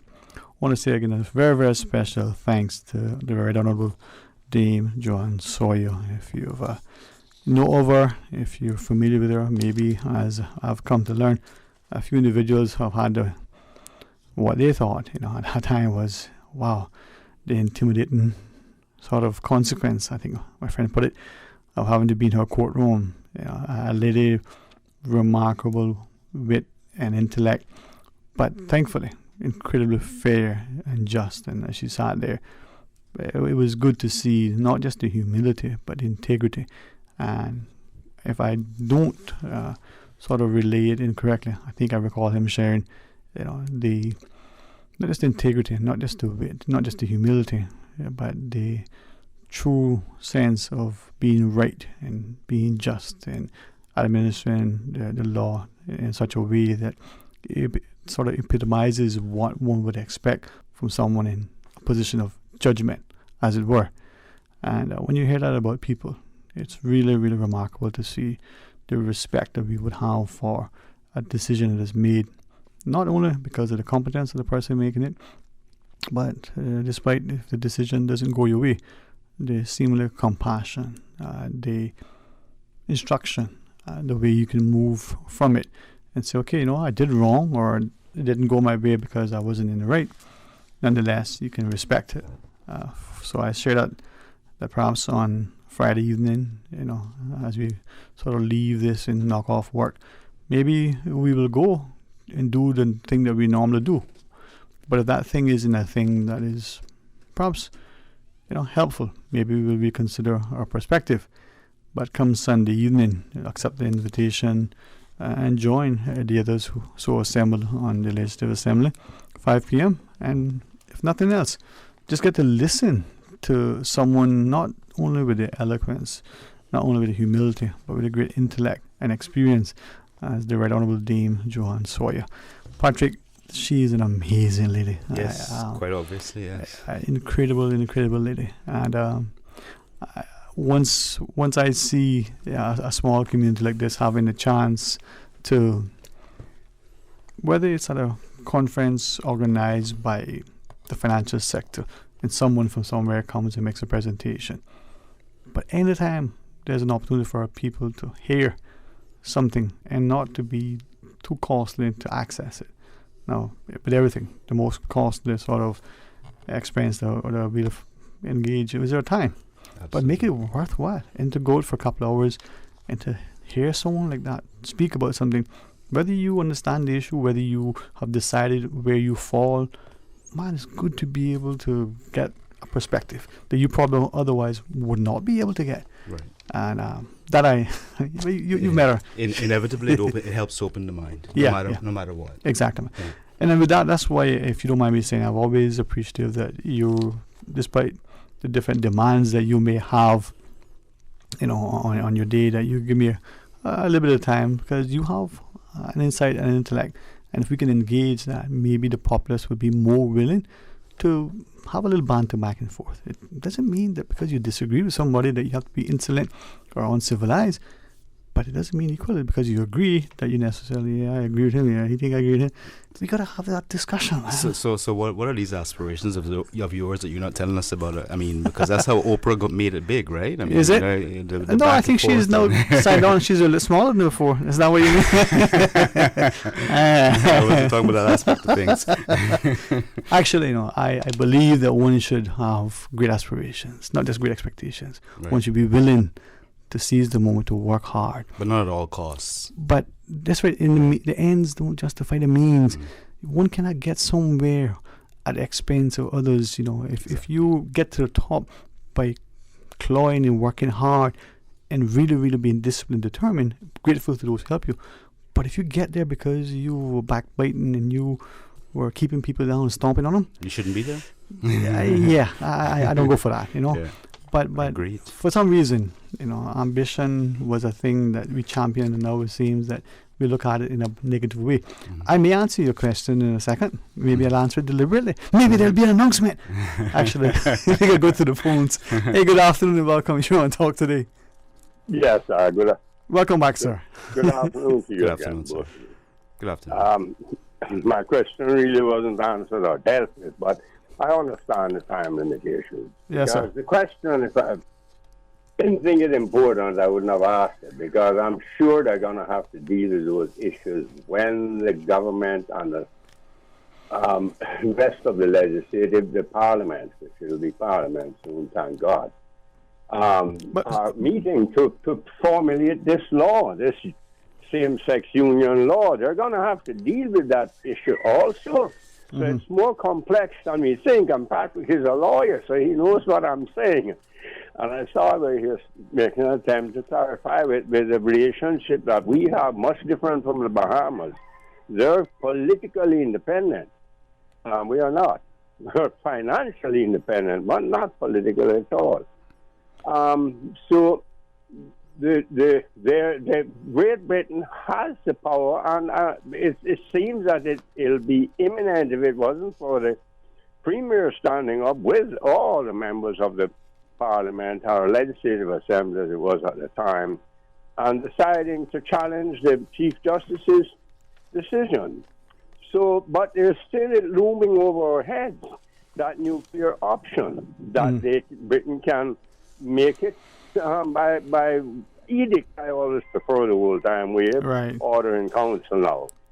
We will have to deal with this issue. Right. Our personal things, what we have failed, and I've said this many times over the years, when our elected representatives, the MPs now, are speaking to people on certain critical issues, they need to reinforce it home. We are a British crown colony, overseas territory, crown dependence, whatever you want to call it, overseas territory. We are not politically independent. So issues like this may not be decided by us. Right. After a while, we have to. And thank God Joe Biden isn't president of the United States, and I don't think he ever will be. Nobody wants to give Mr. Trump, President Trump, thanks. No Christian people have gotten up thanking him for appointing judges who might ban the abortion, that senseless killing of unborn children that's going to allow to happen without any sort of, sort to what they're doing, just free for all. Right. Would you allow me to... appointed judges will stop that. Right. Before you disconnect, would you allow me to ask just two other questions?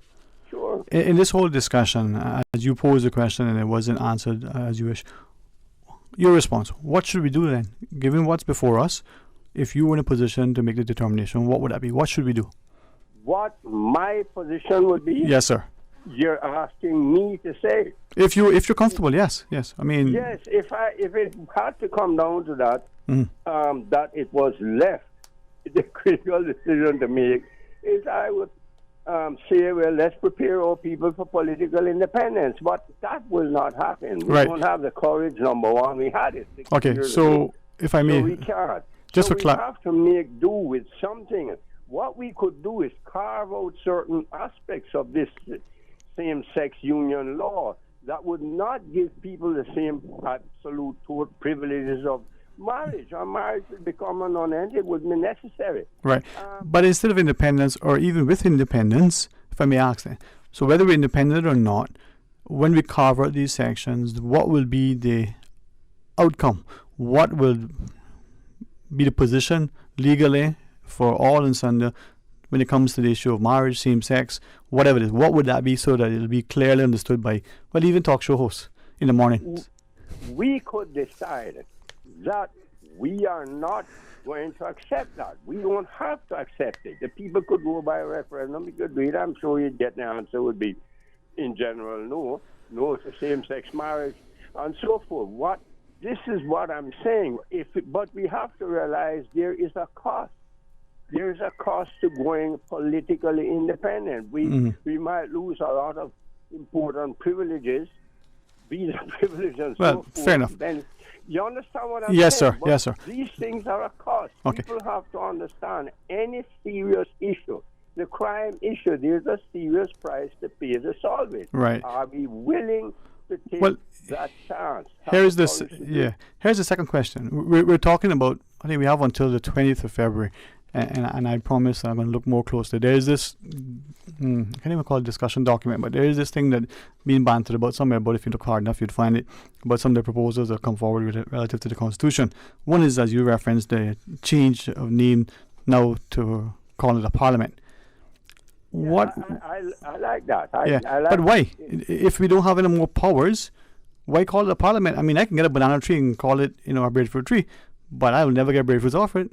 So at the same time, the premier and the then leader of the opposition did get some important amendments that does give us more authority. And being just the very words, many times semantics and mere words make a big difference in things. You got to realize that. We are human, and we go a word said one way and then just the same so thing is that said it then? Another way. I don't want to be disrespectful sounding by interrupting, but is that it then? We're not willing to go right out, so we just gradually, incrementally, give it a little change, get people acclimated to it.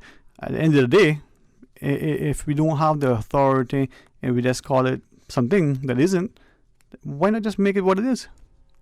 Well, we can do that, but like I said, we'd have to have a decision to go politically independent. It takes a lot more than that. We'd have to write a new constitution first, because what we have now would be relevant, completely relevant.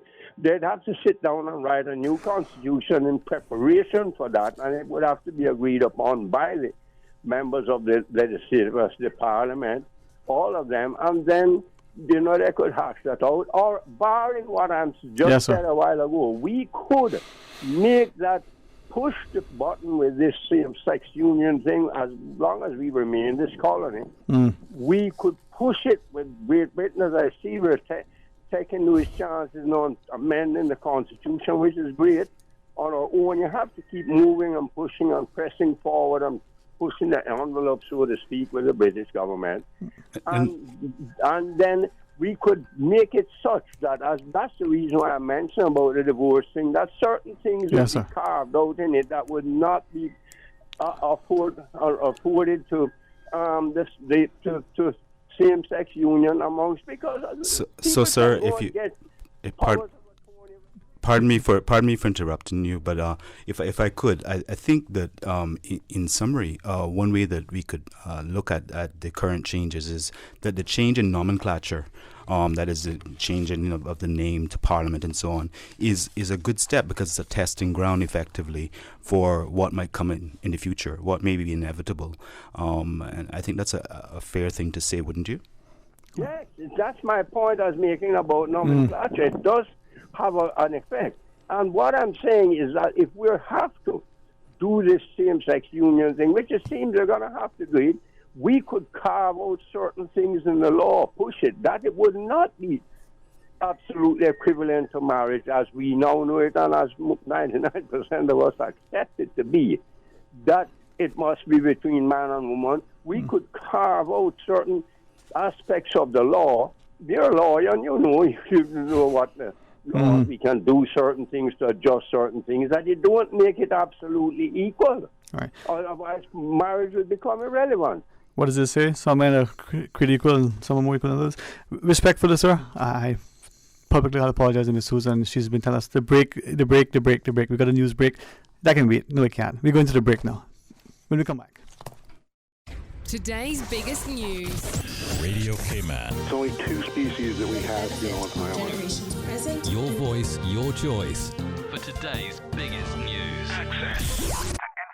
Local, regional, international, this is headlines from Radio Cayman's newsroom team. Today's biggest news.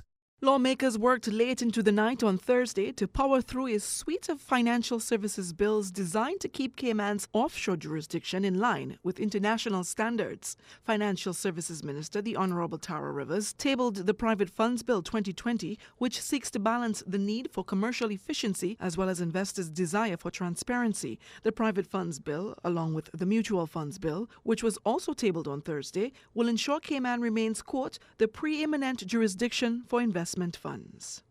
Good afternoon, I'm Dion Anglin with your headlines in news elsewhere. The U.S. advised against all travel to China as the number of cases of a worrying new virus spiked more than tenfold in a week, including the highest death toll in a 24-hour period reported today. The coronavirus has infected almost 10,000 people globally in just 2 months, a troublesome sign of its spread that prompted the World Health Organization to declare the outbreak a global emergency. And Britons counted down the hours today to their country's departure from the European Union. Some joyous, some sad, many just hopeful the divorce would mark the end of an anguished chapter in their country's history. The UK officially departs the EU at 11 p.m., midnight in Brussels, and 6 p.m. Eastern Time. The departure comes 3.5 years after the country voted by a margin of 52% to 48% to walk away from the club that it joined in 1973. That's a wrap of your headlines. I'm Dion Anglin. Stay in touch with Radio Cayman for the latest in news and information. Follow Radio Cayman on social media, Facebook, Instagram, Twitter. Download the Radio Cayman app or log on to our website, www.radiocayman.gov.ky. Radio Cayman, your voice, your choice, your radio. 2020 means perfect vision. And if you have your sights set on driving a new hybrid, then the time is now to check out the new RAV4 and CHR. Hold up.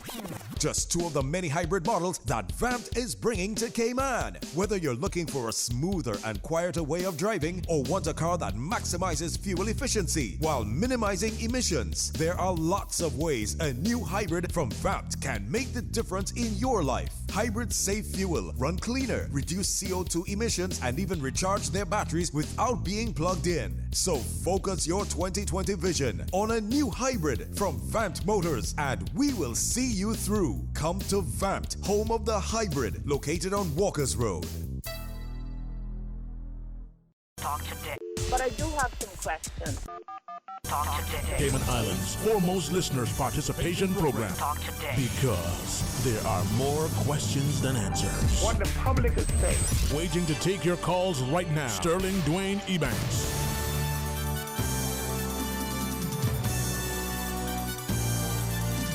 Hey, good afternoon and welcome back. And I hope and honestly trust that the gentleman in particular, not so much the rest of you, but the gentleman in particular, appreciate how much you value his willingness to engage, his not just understanding, but the willingness to share.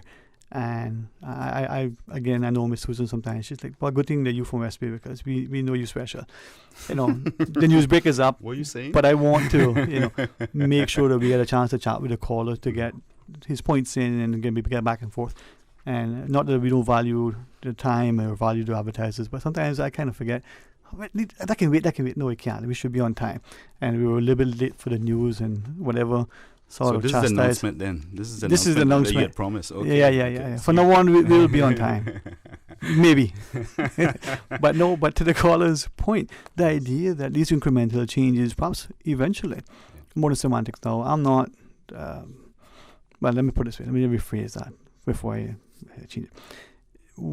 I understand sometimes why we like these things, but it could be perceived from a historical perspective as being sinister, as being, if nothing else, disingenuous. Nice word that some of us like to now go to. Call us a parliament. I don't know. I mean, if my car is a bicycle, I may want to pretend it's a bicycle or a car, but it is what it is, right? Well, I mean, to the extent that you're playing devil's advocate, I just like to say that from a practical perspective, it makes a lot of sense. And this is one of the arguments, of course, that was run, if you want to call it such. And that is that by calling our legislative assembly a parliament instead of a legislative assembly, it certainly gives it that feel, certainly to the outside person looking in, that you're actually, when you're engaging with the Parliament of the Cayman Islands, as opposed to the Legislative Assembly of the Cayman Islands, you're engaging with an entity which is understood. That is to say, the definition of a parliament is understood, whereas the Legislative Assembly is very much... Okay, I hear you, right? And apologize for the interruption, but two things. One, by so doing, are we catering to the egos of those of us who want to aspire to that office, right? And more importantly, could it serve to, how do you put it this way, deceive, right? The outside person who, I'm speaking to a member of parliament, a senator, or whatever the term is, because by international acceptance, that term has a particular connotation. So if you're speaking to your member of parliament, there's a certain level of authority. Now, within our legislative assembly, within those we elect, I believe two things are evident. Us as voters believe that there's a significant level of power and authority in that person. Not to the extent that they probably do, but to the extent that we think they should have or have. And then secondly, even they themselves sometimes don't have it. So why don't we, and why can't we get to that? Now, I don't care what we call it, right? As long as it's an understandable term, it's respectable, they behave respectfully, we respect them in their offices, and they do, in essence, good service to the country, right? Now, my only beef is, why call something that isn't? I can dress up a stick and say it's the prettiest looking, horse, but it's still a stick horse. It's not a ride. I can't do nothing with it. I mean, like the emperor and the, and the emperor's clothes. But the thing about it is this: we should also seek to recall, of course, the biggest picture. That being, in my mind, from a legal perspective, the fundamental tenet that as British people, which we are, the British man or woman is free to do all things under God, which is not forbidden in law. which is the complete opposite of the civil law position, which is that you're only allowed to do that which you're enabled to do by law. That is approved otherwise. so in effect, therefore, we can call our parliament whatever our parliamentarians wish to call it. Okay, and I think too, and it's not that. Well, put it this way. You see, I believe that when we look at ourselves and when we elect people, we need to know that we can have trust and confidence in them as individuals and their abilities. They demonstrate and exhibit a sense of humility and honor and integrity. And I think we've been very fortunate, But we need to be willing, as I hopefully not putting words in the caller prior mouth, but what I've inferred from in the past. We need to show trust in them and give them the power and authority to legislate, to do things that they need to do in order to make the country run. Now, does that mean that we have to be independent? For me, what is it? No man is an island. Show me a truly independent nation. We need checks and balances. Yeah, we do. Yeah. And everything is interdependent. You look at the global economic trade. Is there one entity, large and powerful as Russia or China is? Is it that they can do all they can independently without some level of cooperation, assistance, partnership, whatever, without someone else? Great Britain, even in itself, we have this thing. But independence doesn't mean that you're on your own. It doesn't mean that you own a sailing catboats. Right. So I ask our people to be a little bit more vigilant. Ms. Katina shared earlier, hold those in authority accountable, but be equally responsible for our endeavors, our actions, or inaction. So the constant discussion about changes to the Constitution, as is happening right now, is a good one. Insofar as it may well arise that additional methods of checks and balances can be placed. I leave it to you, and I would be grateful if you would be in, but more importantly, the rest of us. But equally, and perhaps more importantly, for all those, when they hear someone's comment, to accept it as an opinion and don't beat them up for it. Right. And that's this, as we go to the phone. If we're now going to make semantic little changes to a constitution, if we're going to do little things, why not take the opportunity and do it all? I mean, if you're going to paint your house, are you going to want to paint the north facing wall when you got 4 of the walls to paint? I mean, you might put them all a different color, but you might find it easier. Acceptable sizes, though. But all right, you know what? Let's head to the phones. Patrick Schmid sits with me after today. He knows the invitation is still there. Will he come back? Let's go to the phones. Welcome, you on Talk today. Good afternoon, my West Mayor. Hey, West Mayor, how are you? I'm good. Good afternoon to Patrick as well. I'm a West Bay too, you know. What happened? No, I think he's from Norwest Point now. That don't count. Yeah. Sorry. So Patrick, I just say good afternoon to you too. Okay, sir. Sorry. Okay. How you guys doing? Bless, my friend, bless. Okay, well, good afternoon to all the listeners also. A very interesting topic you had today, but I'm not going to delve onto that too much. Yes, sir. But I was going to changing the topic a bit somewhat. Mm-hmm. Maybe a lot. You wouldn't be the best player if you didn't. You? Go for it. You know what I mean? Mr. Hurlston. Mm-hmm. Yeah, I normally agree with what he says, and he's been pushing this argument for centuries now, even though he's only 25. Also, we need some form of taxation, whether it's income or property or what have you, because our consumption-based taxation is primarily hurting those persons who are in the lower economic strata. I'm not going to go into middle class and first class and this and that, and the lower economic strata. I want to say publicly that I support some form of taxation, because sooner or later you're going to have to do it. And we look at those persons amongst us that, okay, in the higher income bracket, what are they really contributing to the economy? They're buying houses, they go to supermarkets. Yeah, it doesn't matter where you live. Those are things that you have to do. So I am a retiree. If we introduce taxation and it just so happens to hit me as well, so be it.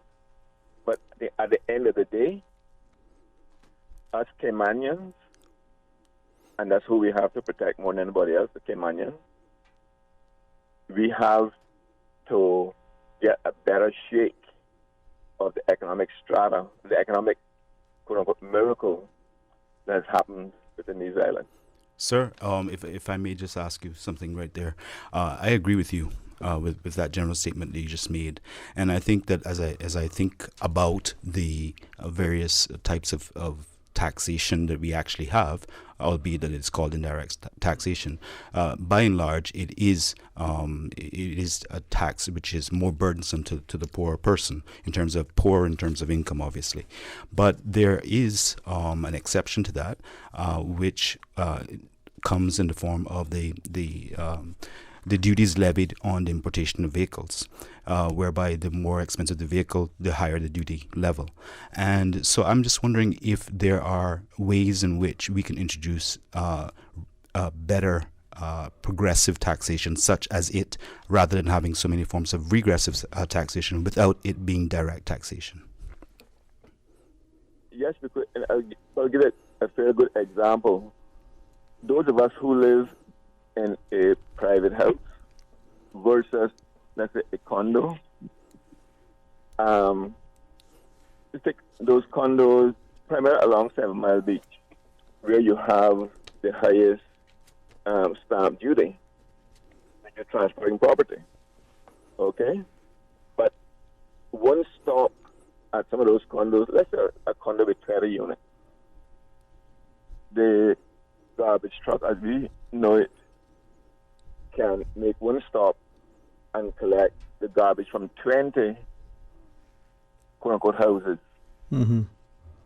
Whereas those of us who live in the suburbs, the 20 stops. 20 stops. Mm-hmm.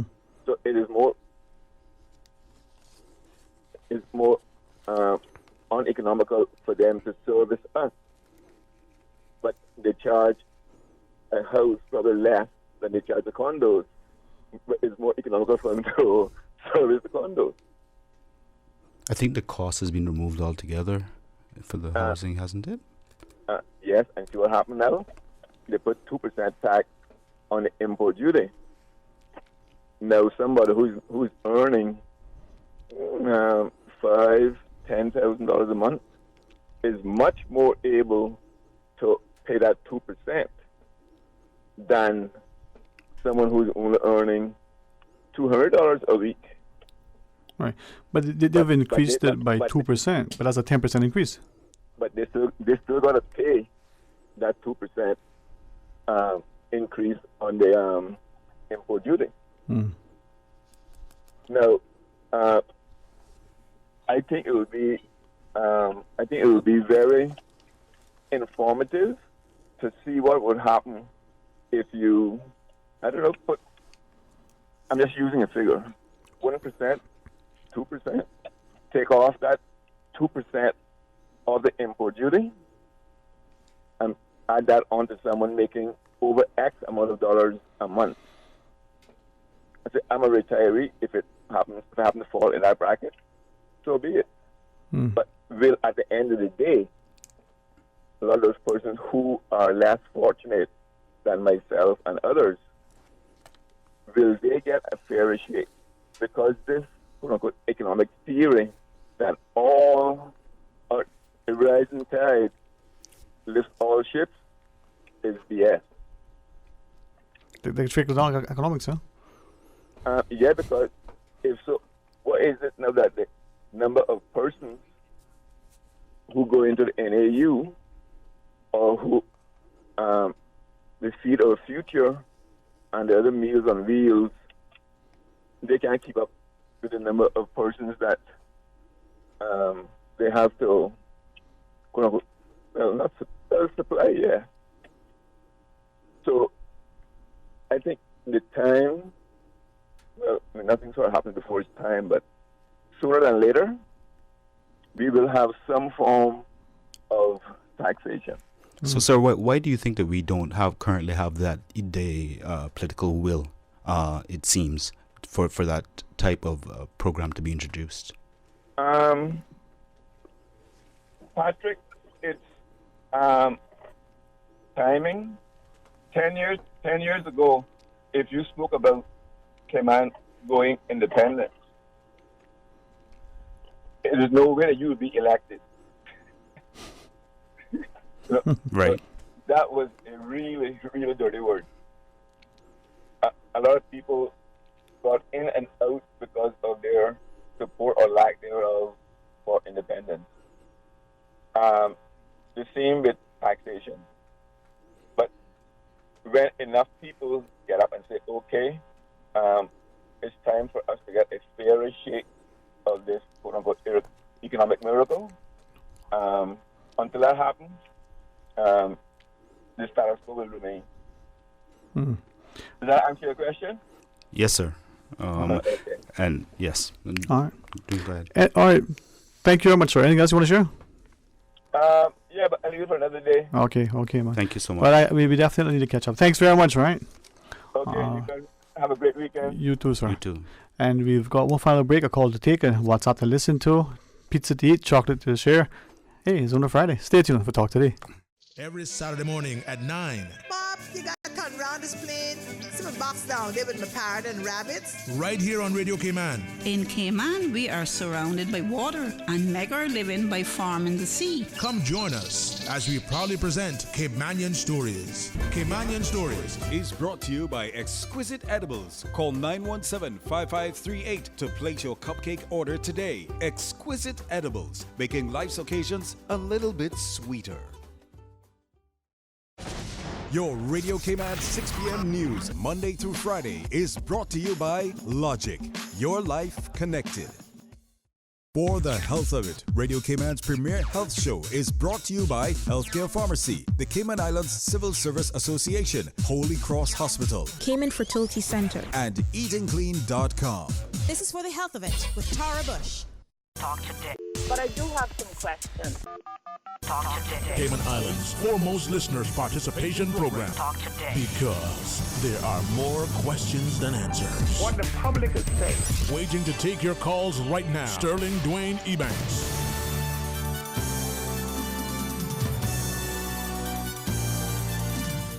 Hey, good afternoon and welcome back. Thank you so much for joining us. And again, special thanks to Patrick Schmid for sharing with us. And as the caller prior to the break was sharing, the notion that, with the garbage collection, 20 units, there's one stop, although they're being charged, individually, the efficiency is we collected from 20 homes, dwelling units, as opposed to 20 independent houses. So that's how it is, man. All right, let's go to the phones. Good afternoon and welcome. You're on Talk Today. Hello, sir. Good afternoon. Hey, afternoon. How are you? Rob, yeah, good afternoon, guys. Good afternoon. Uh-huh. You recall I called on Tuesday, right? Mm-hmm. 20 minutes after that trauma started now. So you caused it? I won't know. I just stop working now. I talk about it for an hour ago. Yeah. Look at that there. I want to let you know what being grass for my bedroom. In the during that duration, I try to get about, right? The grasshopper. Mm-hmm. And my heart was pounding, What? Before now, right? And a minute later, quick happened. Man. Yeah, man. It's possible me calling anything. And I was telling, what talk on independence now. Mm-hmm. We ought to make provisions or invest towards that. Be aware of what's going on. Right. And like I said, we in your order. And people, the globalists, right? You understand? Look up rates, right? Yeah. That running. Well, and before I let you go now, Tuesday when I called in, I'll tell you about the coronavirus. But I tell you, by March, 1/3 of the year, that part, right? Mm-hmm. It'll be very epidemic, right? Spreading pandemic, right? That thing that is endemic enough. But it's back up again. And it very fatal. Yeah, man. Now, before you go, right, you're a man that is very much aware of what's going on politically across the globe. 5 o'clock this afternoon. 5 o'clock this afternoon. What's happening? I'm working. We was struck now. Yeah. Yeah, hit the joke of the power. Yeah. I want Patrick, you share. We heard the top of the news, right? Right. Well, 5 o'clock this afternoon, our time, that is to say, is exactly when Britain officially leaves. Brexit happens, basically. Britain officially leaves, and then the whole landscape changes insofar as well, we're not going to go back and change things, or they can't go back and change things too much, but certainly going forward, the party that we answer to would be exclusively Britain and not the EU as well, and that's a fundamental consideration. So Rambo, with that, and you talk about independence and everything, what would your advice be for us? I mean, we're looking now the EU. Yes, sir. Here to be sorry, give me 2 minutes fast, right? Yeah, man. You see alimony that divorce now? Mm-hmm. You think I pay that up, right? And Officer Donald Trump, Johnson, and Mike Pompeo, you warn in Johnson with the 5G network, they're up there technology. How we China tap in, we love the trade. That was fiasco, all right? But let me tell you something, darling. We got to be wake up and see what time it is. Right? Like we got dependence, not dependence. A serious word, but we go find out what time it is. Yeah, man. The hesitant, reluctant, no. Before they trade, can they trade all day now with the US now? And 2 weeks ago, the first phase in China. You come from? It's done in, give me a minute now. Yeah, man. Biggest year still, like head of section out there, that's my lifestyle now. In how the gate business pass, you got to utilize a brothel, a whole house. Yeah, seriously. It's even something more. And most important, right? Herbs. Then they free up to the max all the way. So in for a pinch, in for a pound, huh? Right, exactly. Because, hello, I mean, I tell about what to do in your lifestyle. Yeah, man. But different, but like, that the post album, they got paid back, a couple million, right? £7. So. Yeah, man. That's it there. All right, man. Well, listen, thanks, man. Thanks very much. Yeah, okay. All right, have a great weekend as well. Mr. Schmid, I think we have time for one final call. Yeah. Good afternoon and welcome. Thanks for calling. Good afternoon, Mr. Dwayne. Good afternoon, sir. How are you? Pretty good, and good afternoon to your guests. Good afternoon, sir.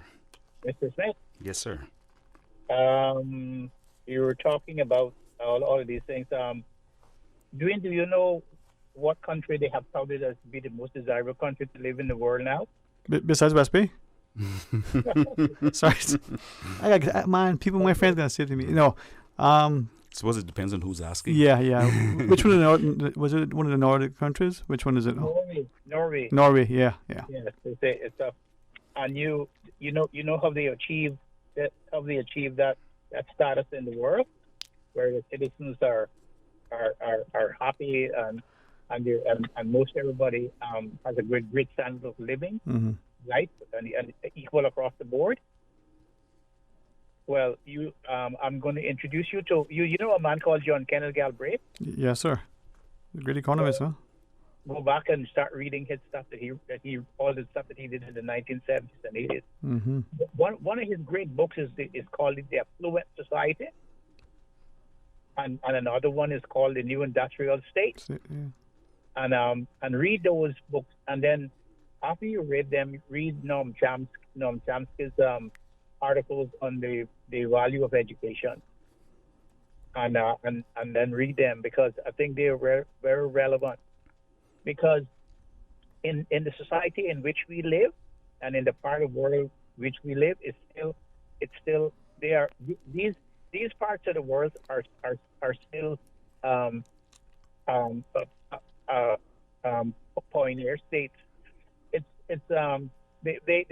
They are without stability, and economic stability, and social stability, and political stability too, because of the greed. Because men have not gotten together and say, this is how we want to live. Everybody should have a good standard of living. And when 130 or something people can own more money than all the other people in the world own, and they can set the pace of how we should live. And I think it was one of your guests was talking about, or the gentleman that called in was talking about how people can live in $10 and $15 million condominiums, and then some people don't have a place to live, and in the same society, in the same place, in the same geographical area. That imbalance is what is wrong with us, and other people have achieved, have overcome that sort of greed, and have achieved a standard of living, and not only a standard of living, but a standard of equilibrium, a way of life that is intimate to all the other world. But go back and start reading Galbraith again. Dr. McField, if I may. Sorry, if I may interrupt just quickly, sir. I know time is running short and everything, but I just wanted to ask, because it's something that is I find quite bewildering myself. How, if you could use a few words to describe what you think would be the most fundamental change or shift that is required in a society, not just ours, but generally speaking, such that it doesn't matter, as is the case in Norway. It doesn't matter that they have 50% income tax or what have you, because each person feels as if they are involved, entitled, and equally responsible for that which goes on in their society, and as a result, people are happier and live a more full life. How do we go about getting to that point from where we are? I don't know. I don't know. I guess it would have to be 50 shows like the one you had today. Do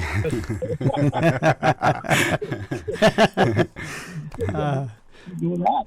I don't know. Yes, sir. But I know they have achieved it. Yeah. And I wish I had the time.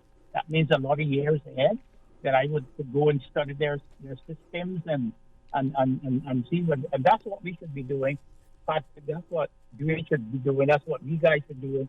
We should take a trek to those places for a couple of weeks, and we should interview people and talk to their officials and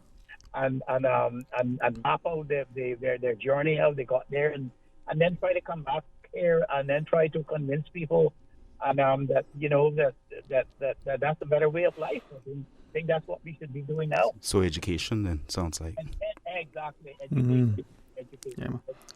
Maybe there's a second meeting office over there. I don't know. Hey, thank you, sir. Is there anything else you want to finally share with us? No, I know time is short. But you guys should have more. You should have more conversations like this, because I think it's gonna take a long time for our people, because they have been brainwashed, and the people who control the system are not going to give up their lust for more power and for more money. And I think it more shows like this where you talk very frankly and you receive calls, and people are calling in and now are not shy to ask the relevant questions. I think things like this, maybe in the next generation, we might see a slight change. Yes, sir. But Patrick, keep up the good work. Thank you, sir. And thank you, sir. God bless, man. Thank you for that too. And you know what I say, show our people, but they're not necessarily afraid of the fight. You know, it's not the size of the dog in the fight; it's the size of the fight in the dog.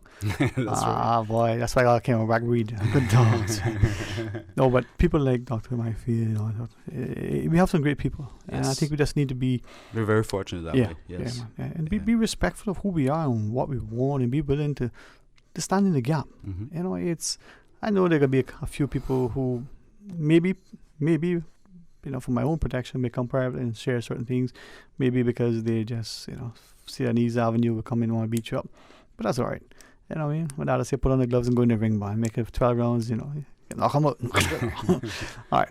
Patrick, thanks very much for pleasure to be coming here, in. Thank you. And I hope that you were able to seriously join us as often as you can. Thank you. And to our public, you know, it's a small place, but man, mighty place with some wonderful things that are happening if we're working together. Yes. And that's the secret, you know. Yeah, well, anyway, leave that be for that time. Before I close off, anything you want to share or say with us? No, I think you've said it all, sir. Yeah. It's been a pleasure to be here, and I like to hear the people calling in and expressing their opinions. I wonder if Susan counted the number of words. Can you make sure I get them all in to get my paycheck? You know? We average it out. Just kidding. 7. That's not volumes. To our listeners, thank you very much for your contribution to our community, and may you continue to be productive, be engaged, and be happy in a good cheer. Don't measure who you are by what you have, but what you're contributing. And if you get a chance to reflect on the weekend and recognize that we're ending the month by the calendar, but we're starting a new one. And if you celebrate your birthday, hey, Jonathan, happy birthday to you. If you're going to celebrate another time, hey, well, celebrate it. Yep. But be in good cheer. Until Monday, be blessed.